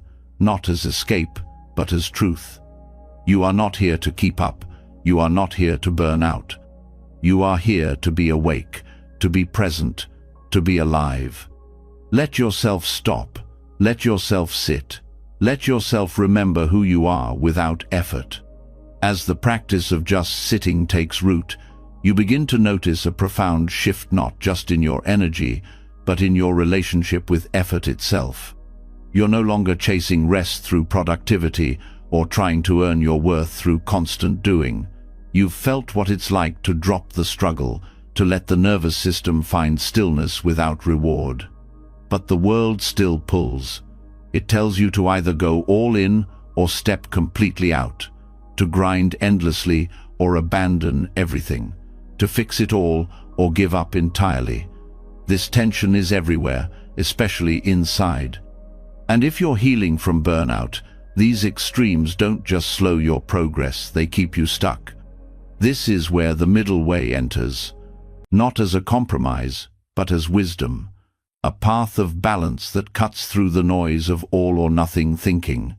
It doesn't ask you to give up your goals, nor does it tell you to suppress your needs. It simply asks you to stop swinging between the poles of overdrive and collapse, between perfectionism and avoidance, between burnout and withdrawal.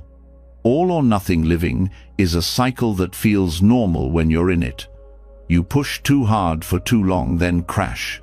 You overcommit out of guilt, then isolate from exhaustion.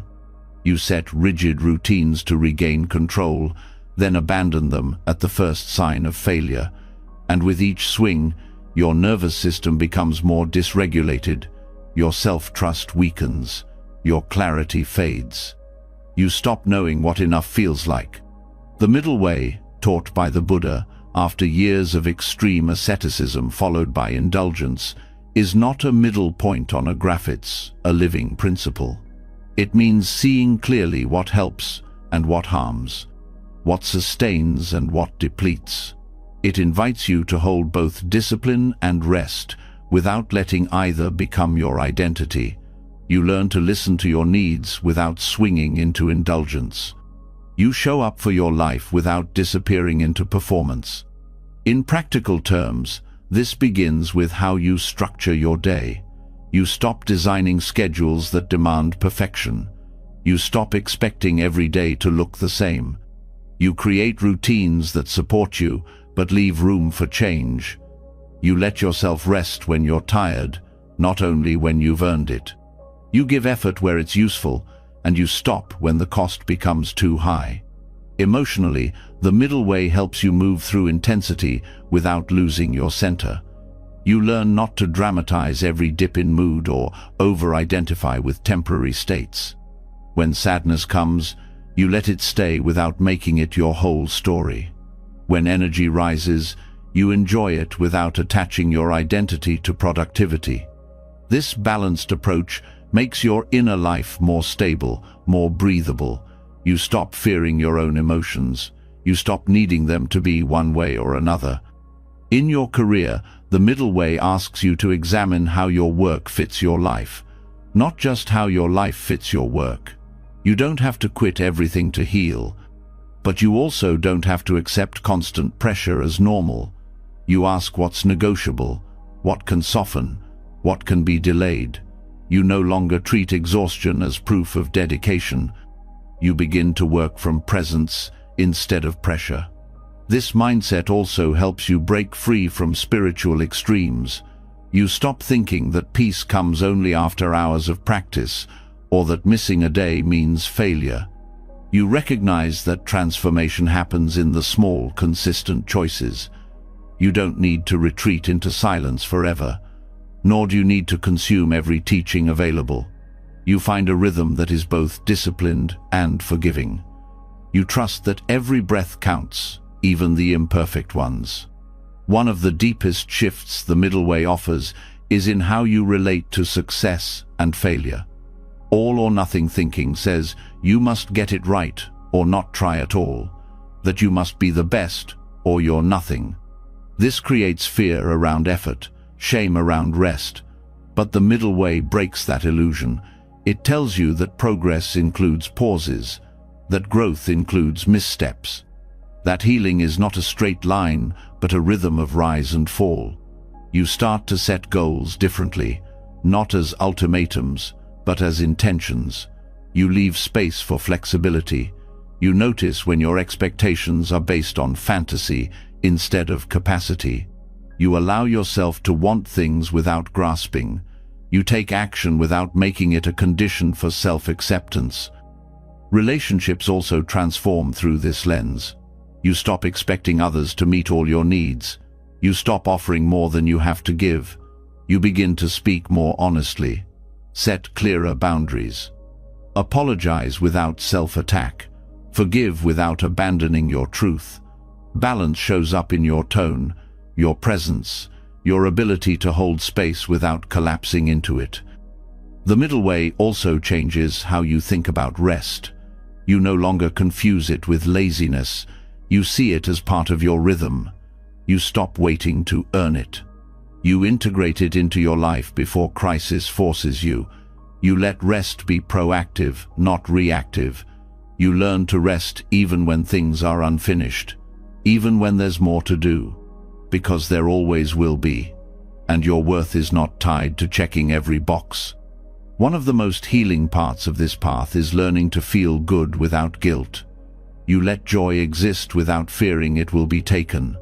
You allow ease without expecting collapse to follow. You stop sabotaging peace because it feels unfamiliar. Balance becomes your new normal. And with it, a deeper kind of energy returns, not the spike of adrenaline, but the quiet strength of alignment. Burnout recovery is not just about stepping away, it's about stepping into a different way of being. The middle way offers this not as a temporary fix, but as a path forward. One where extremes no longer define you, where you can trust yourself to navigate life without breaking in half, where effort and rest walk side by side, where clarity replaces confusion, and where presence, not perfection, becomes the goal. This way is gentle, but it's not weak. It requires awareness, choice, patience, but it gives something back that extremes never can: stability, not in the world, but in yourself. You've walked through something most people never stop long enough to face. Not just burnout, but the roots beneath it. The craving, the overgiving, the identities that drain you. You've seen how the quiet power of Buddhist wisdom doesn't just soothe your exhaustion, it reshapes your entire relationship with effort, stillness, and self. From the 5 hindrances to the 8 worldly winds. From noble silence to the rhythm of monastic life. From death contemplation to the middle way. Every teaching has pointed to the same quiet truth. You were never meant to burn out just to feel worthy. You were meant to live aligned, present, whole. Burnout doesn't end by doing more. It ends when you return to what you've always had: this breath, this body, this moment. Nothing to prove, nowhere to get, just being. And in that being, something sacred returns: energy, clarity, and peace that doesn't depend on anything outside of you. If any part of this resonated, if something softened inside you tonight, I want to hear from you. Drop a comment and share. Which teaching will you carry with you tomorrow? Your words might be exactly what someone else needs to read. And if you'd like to keep walking this path slowly, wisely, and together, make sure to subscribe to the channel. There's more to explore, more to release, more to remember. This is just the beginning. Rest well. You've already done enough.